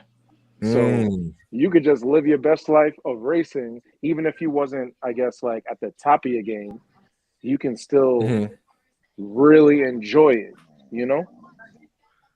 Does that make sense? Besides the fact that maybe not having any, it makes sense. Not having any like navigation or nothing like that. You have to use like MapQuest, or I don't even know what they have to use back then. But bro, we had to use MapQuest. whatever it was that you had to use to get to the race. But I know I would die. I would literally die if I had to go back to like not having an iPhone to give me directions on how to get places. Step by My steps. dog is like, nope. Tyler, how about you, man? I gotta say, like 1985, 1986, like late 80s. Those dudes lived in the box vans, like Bob Hanna era. Like everyone was a badass. They were all bad motherfuckers. If they had beef, they like dealt with the beef. You know what I mean? Like it was like man shit. It was cool. Like they're riding bikes with like 4 inches of travel in their suspension. And wait, well, hold on, five, because the frame flex an inch too. Don't forget. Yeah, right. Unadilla when it was a grass track. Okay. Yeah. Like they didn't touch Unadilla for a whole year. Yeah, go ahead, race on these 1985 Hondas. It's sick. Yeah. So hey, look at this chick getting soaked right now. Oh, I know. She's not happy. She's got that She's smile. not happy at all. Get paid. Dude, yeah. I hate this sport. I'm making $400 tonight. Right? No I miss umbrella State guy Break. or anything. Hey, her hair looks still pretty good, and honestly, I'm surprised her makeup. She hasn't changed to a whole nother face. Her makeup is still standing up. That's some good stuff. Mm. Seriously. Shout out to whoever's using that, Maybelline or I don't know whatever. Oh, jeez. Let's see. We got the gate drop for the 250 LCQ. Is that Sanford with the start? Sanford. Oh, dude, I hope he makes it clean through because I think I picked him for my fantasy team. Oh. Then we got Thrasher out there. Laninovich. What do you guys think about Billy Laninovich being out there as a 40-year-old? I think that goes right back to what Rashidi was saying. You have these dreams or aspirations, no matter the age, no matter what. Yep. He's going out and he's doing it. He wanted to go back out there and do it, dude, for whatever reason, and he's getting after it. So I think it's sick. Oh, I do too. There he is. Oh, goodness. He's just not catching a break, dude. Sheesh. Goodness Nope. gracious. That's insane. I think it's rad, dude. I remember watching early 2000s motos when he rode for Team Honda. I think it was maybe it was No Fear Honda. I don't think it was quite Amsoil Honda. Sobe, yes, Sobe. There we go. And dude, he threw some of the nastiest whips. Like it's him, Hanny, and Stu that had me like in awe with their whips. It was absolutely incredible what he was doing on a motorcycle. He was top 5 guy back then? Oh yeah, definitely. Easy. I thought he was Easy just, honestly, I thought he was just scrubbing on the screen right now. But no. That's a Dave Drake scrub right there. You've never done it that clean. Oh, easy. Let's see. We got Sanford in second. We got Hawkins in third. Freehill in fourth. Everywhere. Man, Jeez. these. So it is raining. Do you think that's going to help conditions at all? No. With the water hitting the bikes and keeping the bikes a little bit more like rinsed off, maybe? No, it's going to help it make it worse, in my opinion. Did they knock the whoops down? Yeah, they're like rollers now. I'm kind of, as a racer, I'm not mad at it. As a spectator, kind of mad at it. I mean, I don't know how to feel about this whole thing. You know what? I'm going to tell you guys right now. Mm-hmm. If that was me out there, I would 100%. So most people, let's say if you have your bike taken to a race, you only have your one race bike. Mm-hmm. I would 100% not even want to sign up and not even have my race bike out there. I would literally just want to have my beater practice bike, just completely bone stock, and just run it out there because I'm going to go just as fast. If not that, maybe just have some good suspension, bone stock engine, and I'll be happy. Yeah. Do you think a lot of these guys out there right now are on bone stock bikes, like practice bikes? Right. Nah, they just probably have their like B motor in there to where it's like you have something that has that can take more like tolerant, like just take more abuse. You know what I mean? Because you know what, though? I feel like in this type of situation, you're 100% right. A stock motor is going to be just enough. This could be just fine. I promise They're you not that. hitting anymore. You could qualify on a 125 if you really want to, if you kept the thing running right now. Yeah, as long as you didn't blow the thing up. Yeah, there you go. Just pinned her on the outside, BG, the whole way. Just pinned. That's right, baby. Let her rip. Just behind the clutch. Oh, I love that. Oh, so we had a question in the chat for Rashidi. I think you used one, and Tyler, I think you used one as well. The Recluse clutches. Was there any drawback to the Recluse clutch? I mean, absolutely none. I remember. So I mean, I think I have one. No, I do have them in my bike right now. Mm-hmm. Absolutely none. I think the plus side is my my clutch pull was actually softer. It was actually a better clutch pull. I mean, honestly, for me, 365 ways around, it was actually a better everything. There was nothing. I don't have anything back to say, and if I do, I can't even think about it. Yeah. I had had it in my 2017 250F GYCR like motor build or whatever, and like it was good. I think I had it for like maybe 15 hours in that thing, and I never abused the clutch a whole lot. But no default. If you're thinking about buy it. Worth it. It's much better upgrade stuff. So yeah, much better. Yeah, I'm thinking about getting something like that for my Husky, just because I'm not heavy on the clutch, but replace the stock OEM replace that recluse stuff. Good. Oh, for sure. I definitely see that. Let's see. We got a bunch of people in the chat. Shout out to Ben Weigel, Sketchy XC, Kylie Kulpa, who is super near to our hearts. Bunny Man, what's going on, brother? Good to see you back in here. Shout out to Jessica Keys. I think she's fairly in here before. Mike McSwain, shout out. Shout out to Aaron Cole, who's like a brother to all of us. The dude's awesome. Thank you guys so much for tuning in. We love this. This is super fun. We're going to keep it going. Let's see. Let's go to some more in the chat. Let's see. I saw a few people saying that they like the early 2000s era. I like that people are saying the McGrath era. Let's see. Let's see. 90s is wild, says Mike McSwain. Carmichael was the end of the free riding party era, kind of like what Rashidi said. Mike McSwain is saying, how do you fold this map when it comes to the era before MapQuest and all of that? And Kylie saying she only got into moto in 2017. I swear I saw Kylie riding before that, but she says, I like this past coming year as where I want to stay / like the most. Everything is coming together and has been great. So shout out to you on that one. So yeah, it's cool to see different people out there like kind of liking different eras. For me personally, I'm gonna go with the early 2000s because for me that was like the Stu era.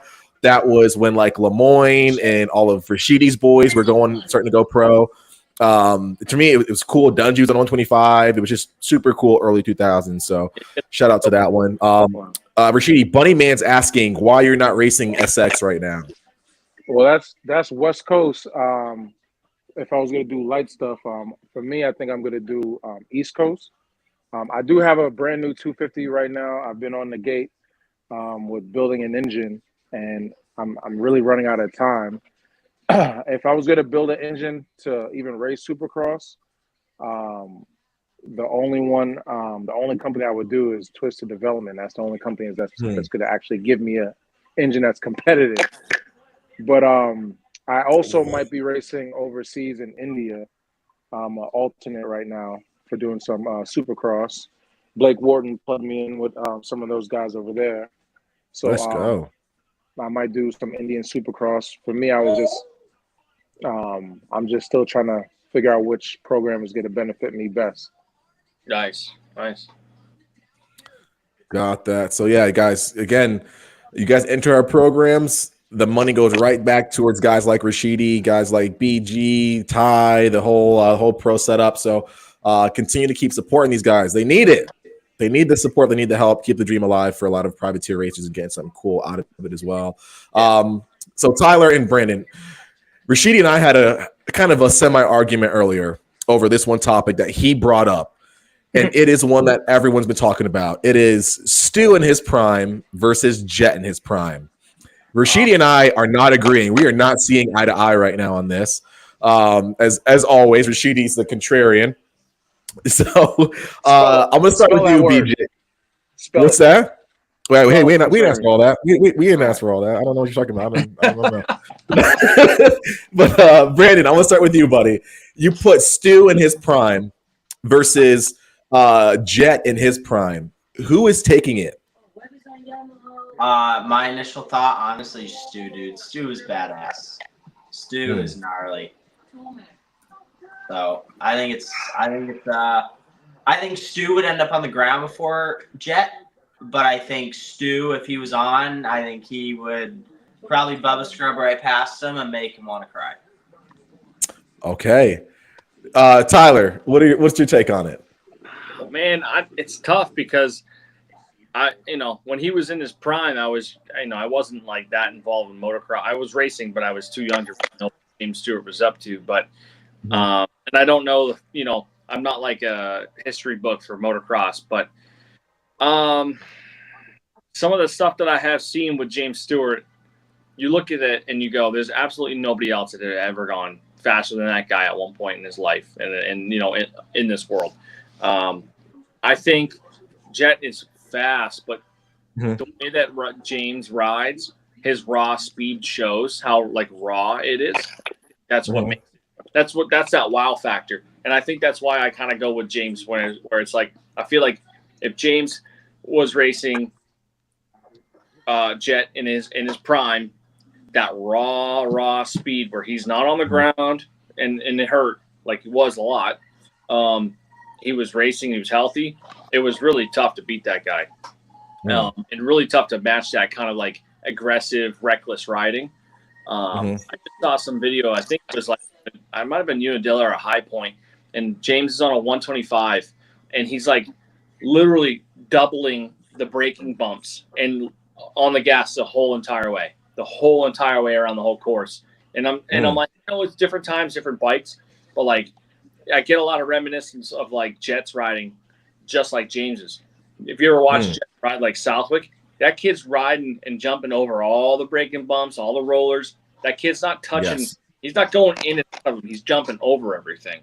But I want to. So I think Rashidi probably disagrees by how he's looking over here.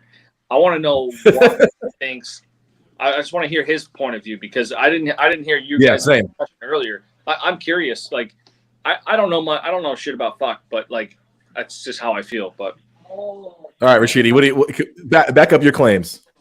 So I mean, to be honest, I'm not a hater by any means. Both of those guys got me beat currently and previously, so I really can't say nothing like, oh, this guy's better. I'm not, there's plenty of people on the couch want to debate stuff, but one thing that backs itself up is the results. Like the results don't lie. And Jet Lawrence is honestly, so what's more important is there's two different riding styles. Jet looks like he's just cruising on the track because James Stewart had more, let's say, body English on the bike, and he's revving it a certain kind of way. It appears to be faster, looks faster, and maybe for the time it was faster, but flat out what it is, I'm going to tell you Jet is definitely a faster rider. And hold on. If we're talking about like 125, 250 wise, that's a tough debate. They might be even. Stewart might have him some days, but also Jet Lawrence is also was a beast on that, Yeah. So if we talk about 450 wise, hands down, any day, every day, I'm gonna pick Jet Lawrence as being a better rider than James Stewart each and every day. Not taking anything away from this guy, not being a hater, but each and every day, just the consistency of how fast he can be. Do you think that has to do with Jet's technique and his riding skill? Oh yeah, definitely. Like the guy's he's an alien to me. Like the stuff that he does is just like, that doesn't even make sense, Yeah. So I'm gonna say I see where cheese Barsha. Right? Oh my gosh. So I see the merit to what Rashidi said. In my humble opinion, I think if you put James 450 versus Jet 450, we can see that Jet's more fundamentally sound on the bike, great technique. He's lighter on his feet. The bike's hopping. He's moving, right? I think for Stu, he has that innate ability to turn the brain off and click that extra gear. No matter who he's racing, he can find speed somehow, hang it out a little bit more, rail it outside, rail it inside, whatever it is, and do some incredible things that we wouldn't even think of to be able to catch and keep up. I think the equipment now is better than it was 20 years ago, obviously. But if you put in 450 on 450, I don't know. Stu he had that something extra where like he wouldn't let you go. Like you could be a better rider, which we could all agree. Ricky has more wins. Ricky was a more fundamentally sound rider and probably a little bit like technique wise better, but Stu just had that raw speed and that like I don't give a fuck attitude and held it wide open. So in my opinion, I'm going with Stu. But let's head it back to the 450 LCQ. We got Vince Freezy, everyone's favorite racer, out front. Shout out to Bubba Pauly in second place with a missing thumb. A missing thumb. That dude is a beast right now. Down. Right? No, I need Chiz and I need Barsha to please get up there because if they don't, Chiz is out, so I'm screwed. There goes my fantasy. Are you points? What do you say? Oh, who is that? That was Bubba I don't know Pauly. whoever was leading. Oh my gosh, dude! Front flipping. If Bubba Pauly passes Freeze, he's about to do it. Oh my gosh! Elbow. Let's go! Wow. That's Norin. That was Norin. Let's go, dude. Unreal. Shout out to Freddie Norin. The timing can't even keep up with the carnage. Pauly that just passed. Oh, that's Clayson, Clement, Freeze. They just bumped Freeze out of the top 4. Wow. Oh no, Paulie's falling, dude. What's going on? Shout out to our buddy Freddie Norin. But holy crap, Barsha second, Claremont third, Clayson fourth. Clayson has having some decent LCQs and some heats. Because look at this, dude. 2 weekends in a row. If he can keep it up, that's going to be solid. Barsha's he was experiencing this mud, growing up in New York. He's not a stranger to it. Yep. Exactly. He's probably comfortable. And Rashidi, what's up with your boy right now on that factory bike in 11th? I can explain. What's going on? I mean, listen, if you ride in a Cowie and then you just switch to a Beta, I'm not taking anything away from the bike, but that's a whole new learning curve. Like he didn't even. Yeah. Oh, there is a hole right before that double, before the big. I guess it was a triple, now a double next to the finish line. They are getting scooped up in that thing. No, I didn't peep that.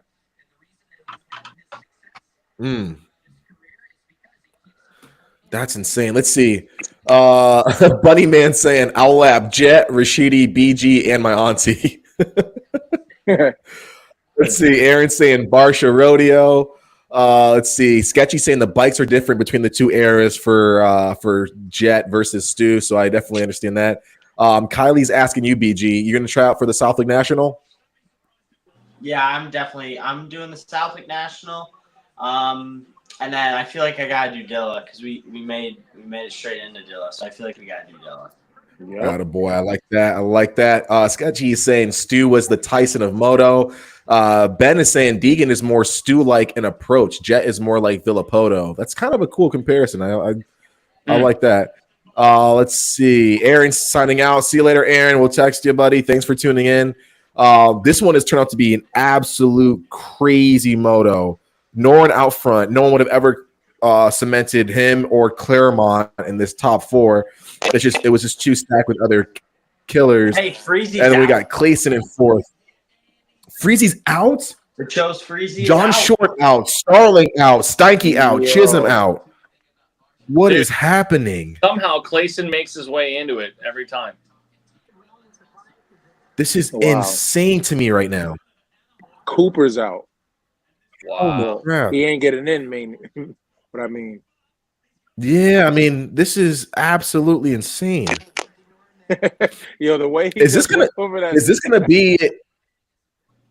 be a common thing for the rest of the season where we're just seeing like more and more like top dudes? I mean, when I say top dudes, top 15 dudes that aren't making it into the night show or to the main events. Is this going to be a commonplace thing for the 450s? Big paid riders, definitely. As how it's going right now, definitely. Ooh. There's no reason. Because I mean, Cooper, that's a factory ride right there. John Short factory, Freezy, pretty much factory right there. Starling's got some good setup. Chisholm's on a factory Suzuki. I mean, they're getting pushed out by dudes like Claremont and Norin and like satellite support teams. You know what I mean? That's kind of unprecedented on this scale. And then with this consistency, it seems like it's happening a lot. Think if you're Cooper and you go back to the truck and have to look at Bobby and say, sorry, I didn't get into the main like Hunter last weekend with Honda HRC. Dude, that's gonna be epic. I'm not envious of that one. Let's see. Shout out to Freddie Norin. Shout out to the Outlier crew. A friend of ours, Evan Nystrom, is his trainer, and I know he's screaming at the top of his lungs right now because Freddie Norin is his boy, and amongst other riders. We got Barsha in, we got Claremont in, we got Clayson in. Shout out to the PRMX team, the Partzilla squad. Clayson's a good buddy of ours. Actually, on the program, the whole Partzilla PRMX team is. So shout out to those guys on getting a rider in one of the toughest classes we've seen in a long time. This is a super stacked one. So guys, if you want to hang out with people who are making main events like crazy, sign up for the Collective XP.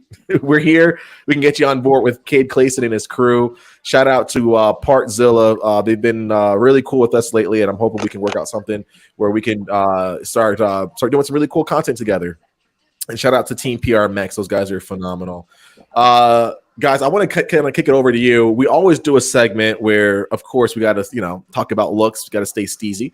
What are your thoughts on who's had the most stellar kits? We're calling it our drip check for the week. Who's had some really cool gear setups this year? We'll start with you, BG. What are you thinking that for gear wise? Like, who stood out the most to you? I was thinking as soon as you said that, and I'm not just saying it because he's winning, but dude, Jet's A-Star kits look nasty this year. I mean, he's getting the best of the best, the custom. I mean, that stuff. Because A-Star, I mean, in my opinion, if you wear A-Star, you're legit. I mean, obviously anyone can buy it, but if you have a full A-Star ride, you're the guy. So you're solid. I think you're pretty good. You know what I mean? You're up there. But no, I think Jet's kit, dude, looks like that's the one that comes to mind for me. Who are you thinking, Rashidi? Who stood out to you this year? Oh man, there's some gear companies I like. I still don't have a gear ride, so I'm not shouting out nobody. But what's it called? Definitely looks good too.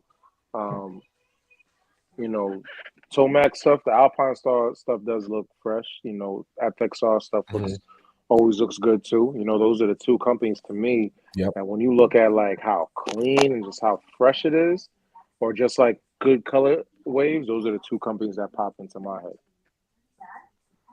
Okay, I agree with that one. What are you thinking, Tyler?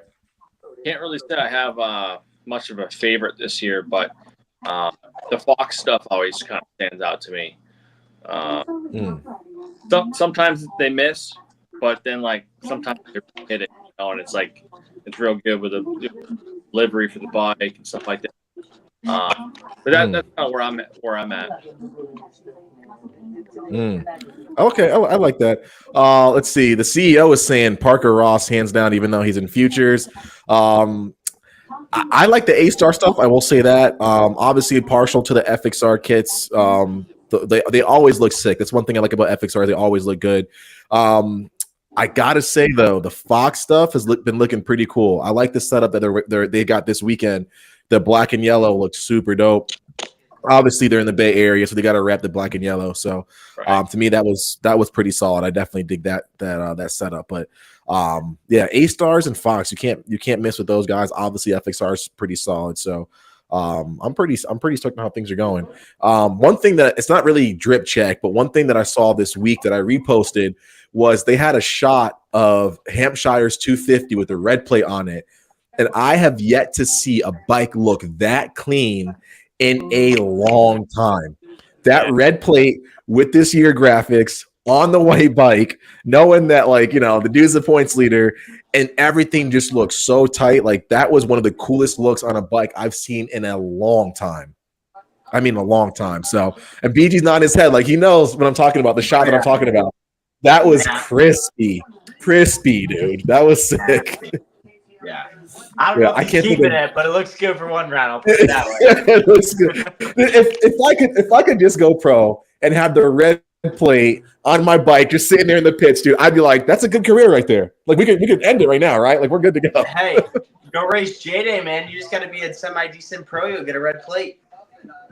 Dude, it's hard. J-Days would kick my butt, dude. That would be that's some nasty racing right there. Let's see. Ben Weigel is saying Jet's bike looks sick too. Jet's bike looks sick. I will agree. I actually liked the purple background with the lime green or whatever, like the snot yellow, whatever you want to call it. That looked pretty tight. Definitely like that one. Let's see. The CEO is saying the Fast House helmets are nice this year from Belmoto. They're sick. I have to agree. That would be fire. Kylie's saying she needs to see me at a J-Day.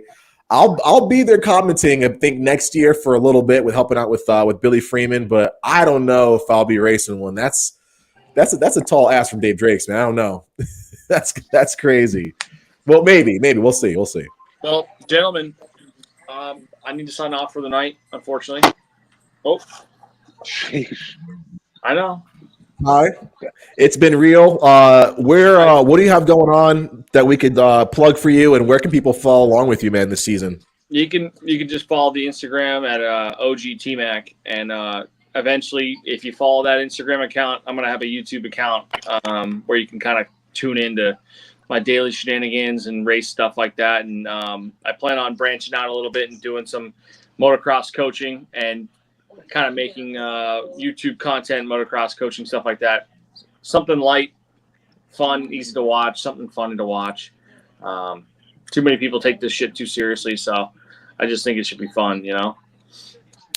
I agree 100%. Guys, this guy rides very fundamentally sound. If you're in the New England area, you're looking for lessons, you're looking for a rider mentor, looking for somebody to give you that insider edge or coaching when it comes to racing, or just bettering yourself in the sport all around, check out Tyler, OGT Mac. We're going to link him below in this. Check him out.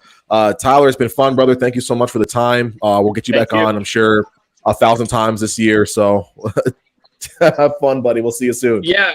I'll come back for another one. I'm sorry I got to leave a little early, but I really appreciate the time, everyone. Nice. I not really formally meeting you, Rashidi, but Dave's talked a lot about you, so I got to finally talk to you on the phone here. That's cool. So thank you.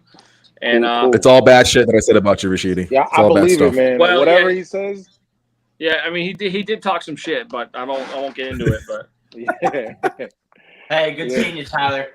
you Yeah, too, good man. to see you Be good, too. guys. All right. Enjoy the rest of the night. Hey, first man. one that leaves tonight though has to buy food though. That's what. All right. That's All right. That's what Send me your Venmo, bro. I got you. Dinner on Venmo time. is my name. What you mean? Holla at me, bro. Come on. You and Dave need to hook it up. Send me your Venmo. I'll send you some food.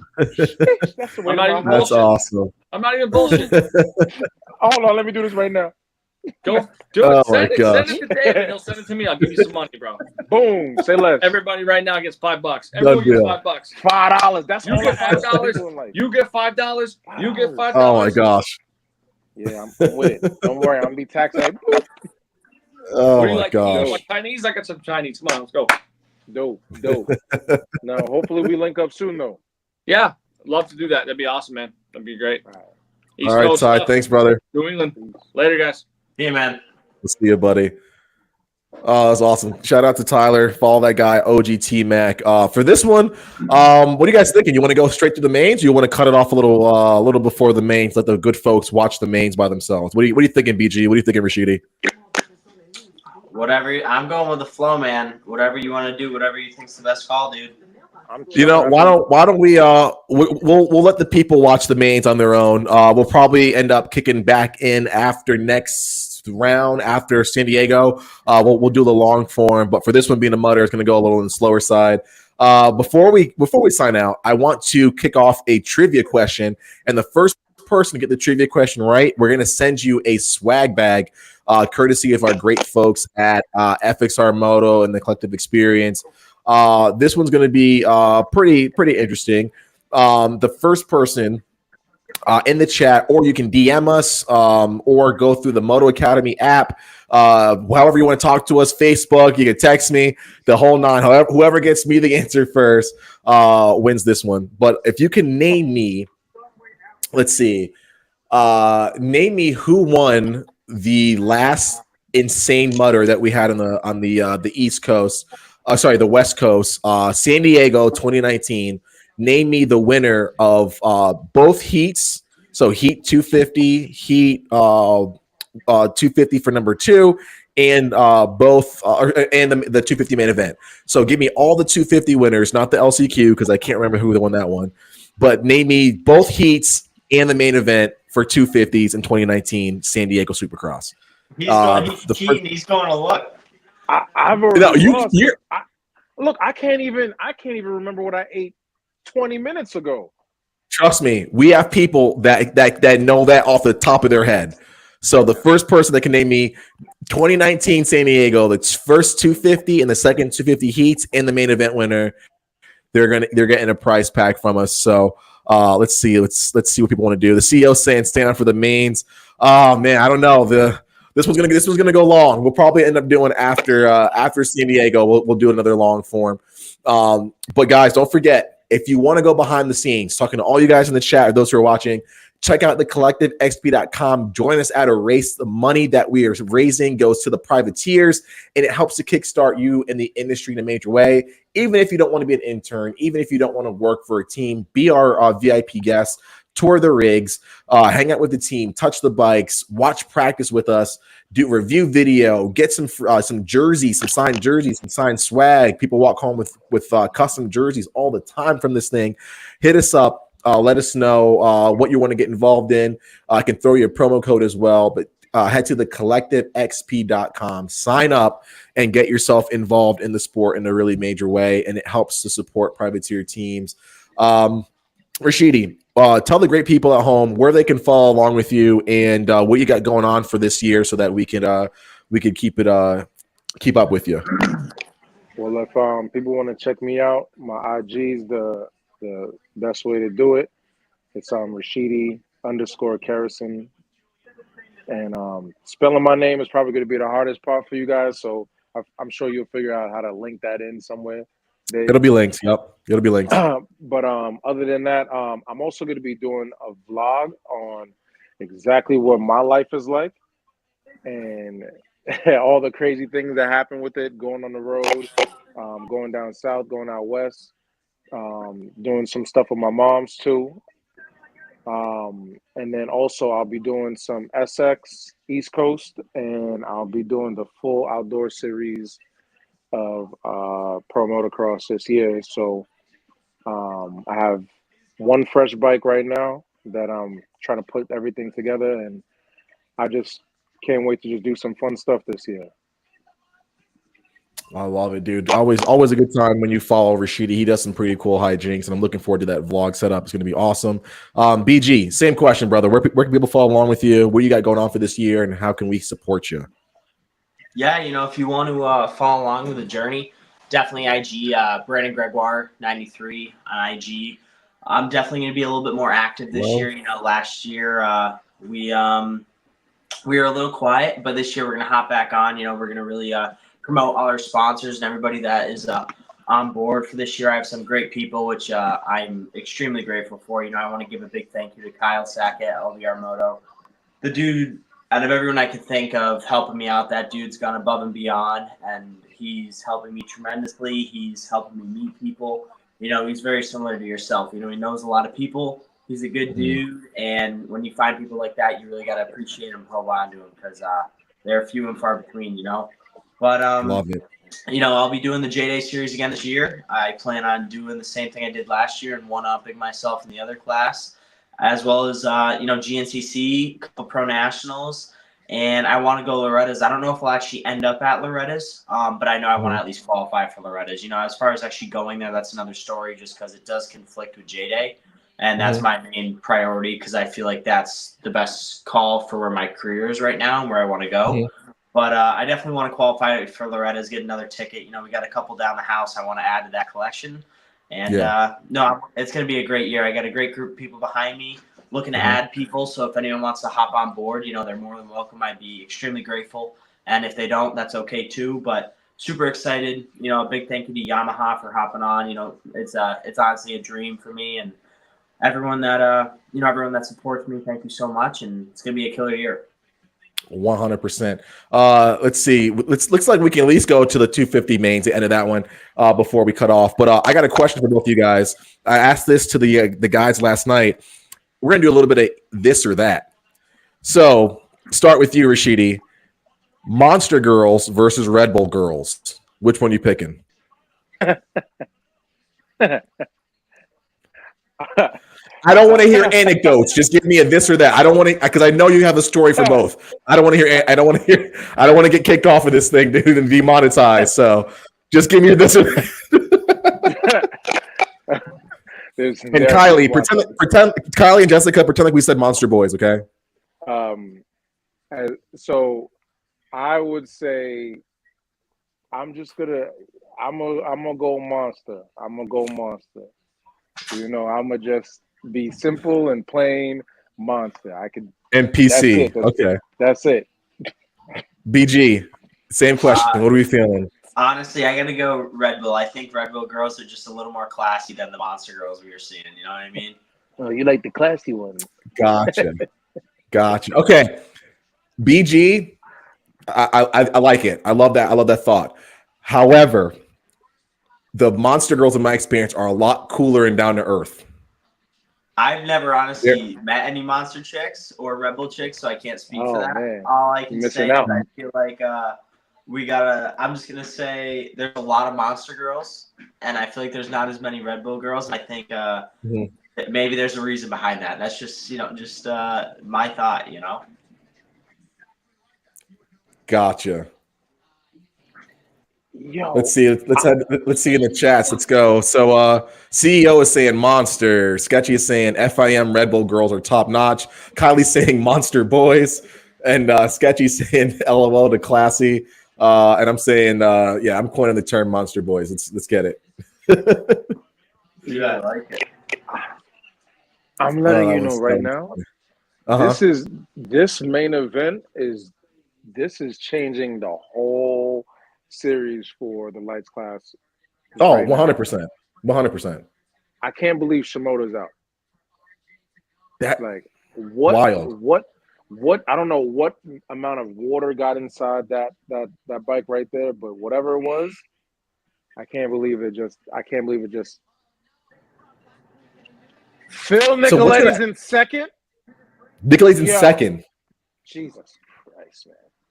And you know what's crazy is Baumer, however you say his name, Beaumer, he was in second for a while. Could you imagine if he actually stayed up there? That kid, he probably would have had the red plate for a quick second. Yo, I'm gonna say shout out to Beaumer. As a second Supercross as a rookie, the only person that's done that is like AC. Do you know who he has had in his corner that entire time? Millsaps. Millsaps was the one that really? What? You didn't know that? I didn't know that. Yeah, Millsaps has put him and helped him out to get him to where he's at, man. Millsaps is a dope guy. Davey is definitely. I have to agree. He's helping our buddy Dave Pulley right now too, and Dave's been looking a lot better on the bike. So really? I know Davey's. Yeah. I know the Millsaps helped you a bunch too, Rashidi, and they know their stuff, man. Yeah, I'm just saying. Listen, if you know your stuff, you know your stuff. But yeah, at the end of the day,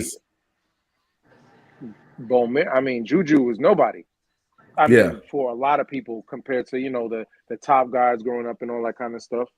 Yeah, and he's just doing his thing. 100%. Wow. I definitely see that. So the top 10, we got Beaumer, we got Hampshire. I don't know who Bourdon is. We got Yoder on that PRMX ride. So shout out to him. We got Josh Maurice, which no one said his name in a minute. Marchbanks, Mumford, and fourth place, Nicoletti, Kitchen, Smith. Dude, that's absolutely wild. I think Hampshire is just going to go in survival mode and just keep it on two wheels and start picking off dudes one after the other. But I don't know if he's got the time. We got 3 minutes left in this main event. So two things. Cut the main. I didn't realize that. They definitely did. The bikes wasn't gonna Yeah, last. yeah, So yeah. Varese, The bikes are gonna last. Varese, remember his bike broke in half at A1, so people was saying his name. And look, Yeah. Kitchen is doing exactly his Northwest thing. You know what I'm saying? So he's doing his thing. Yo, I Sheesh. honestly, man, I'm letting you know. I don't know what's gonna go on in this 450 main event, but Mhm. it sounds like it's just gonna be ridiculous. My picks for tonight for the RM fantasy and all that kind of stuff is just thrown in the garbage again. You know, That's absolutely insane. Let's thrown see. in The the CEO garbage. is saying he had after he sold a bike to the East Coast manager of Red Bull. He had a free year supply of Monster in a Red Bull fridge, so that was awesome. I think a lot of people would be jealous. Let's see. Ben Weigel saying 2019 it was San Diego heat number 1 was Ferrandis, heat number 2 was Hampshire, and main event was Adam C. We're gonna have to fact check, but I think that might be it if I can remember correctly. But okay, so what do we think? Is Filthy Phil going to be able to stay with that podium? Dude, I believe so. He'd be definitely swearing that if he did that. He was good last weekend. He's swearing out. Yeah. So let me ask you this: is he going to be the oldest 250 podiumer of all time for 250s? No. For 250s, yes. That'll make no, seriously. 34. 34? Yeah. On a 250F, who else?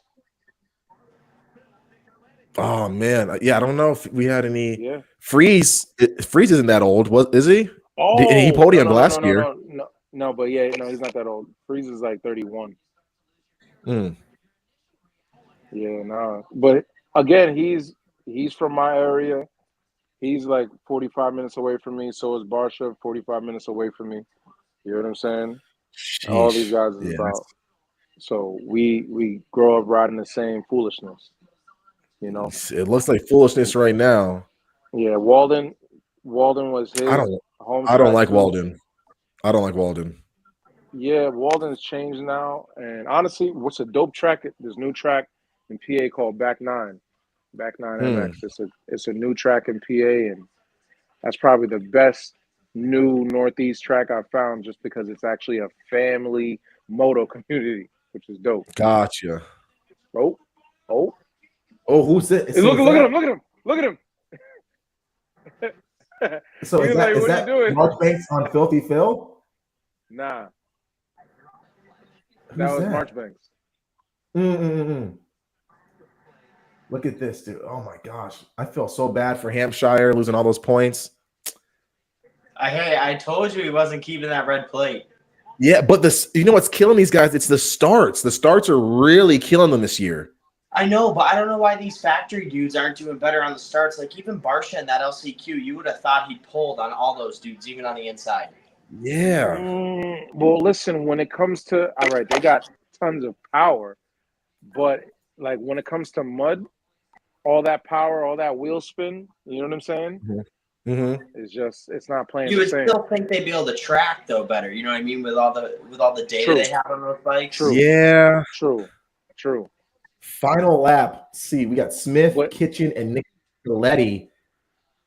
Nicoletti's got to hold on, man. It's only a 2 second gap he's got. And it's getting tight. 2 seconds now between Nicoletti and Marchbanks. Filthy Phil's got to hold on, man. One more lap. He's going to be gassed, though. I bet you he's got built into his contract some nice bonuses for a podium. Oh, definitely. Is Hampshire getting lapped? He's about to get lapped. No! Holy crap, that's demoralizing. How about DiFrancesco being, heat winner? Now he's 21st. Wow. Yeah, him and Shimoda out, Volin out. I mean, this is gonna kill points. How is Kitchen putting it like? What is he doing, man? Like, yeah. Oh, okay. Smith got it. Smith got it. Let's see. Where's Marsh? Oh my gosh. Marshbank's got around Nicoletti. Oh, I bet you Phil's going to be livid. Phil's got to be livid right now. I think you're right, BG. He might be swearing. This might be the one where he starts swearing. You're right. You're right, Brandon. I thought they were happy swears, but now they're not. Oh my gosh. Yeah. So he said Smith and Levi are getting the championship now. This is what Ben's saying, and Shimoda's out. Yeah, I don't know, man. Hampshire's gonna have to put up a good fight or get some stuff together because I don't know how you're gonna be able to get past this one. For Smith, this is his opportunity, man. Yeah, this is the last one. Yeah, on factory equipment. Yeah. Marchbanks for third. Oh man, Phil's got to be gutted. That's insane. And we can see the pass. Oh, okay. Had that inside on Phil and got around. Oh, and Phil got stuck. Oh my goodness. I feel for the dude. I really do. Absolutely wild. It almost seems like after that, his momentum just got tossed. Oh man. Honestly, I just would have been skiing the entire time. I would have put them legs out. That's what I would have done. Yeah, you and me both. Skiing the entire time. Put in first gear and just send it. Sheesh.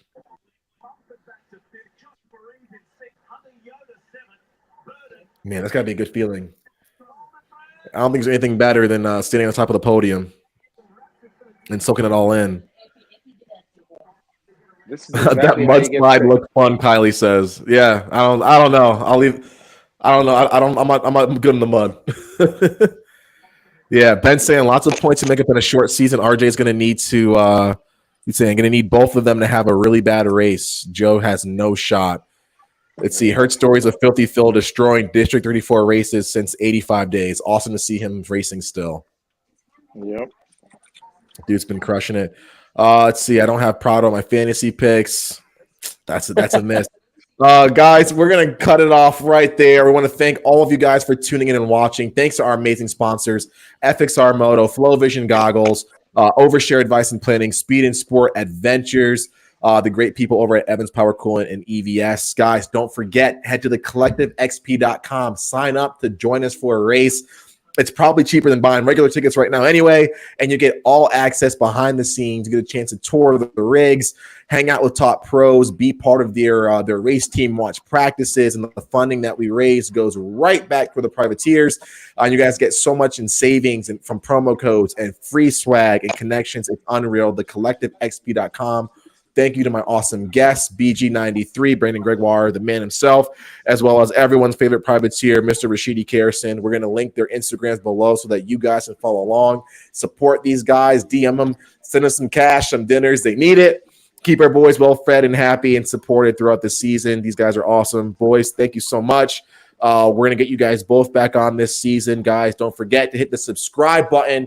Help us out. We want to get our subscriber count up. And the more that you guys support us, the more that we can do for you, as well as the privateers that are in our programs. We'll see you guys the weekend after next, possibly. Not sure yet, but we'll keep you guys posted. Thank you so much for tuning in. Boys, we'll see you soon. Everyone else, thank you in the live chat. You guys are absolutely awesome. Thank you so much. And, yeah, we'll cut it off there. Cool. Right. Thanks for having me, man. Appreciate it. Appreciate you, homie. It's been fun.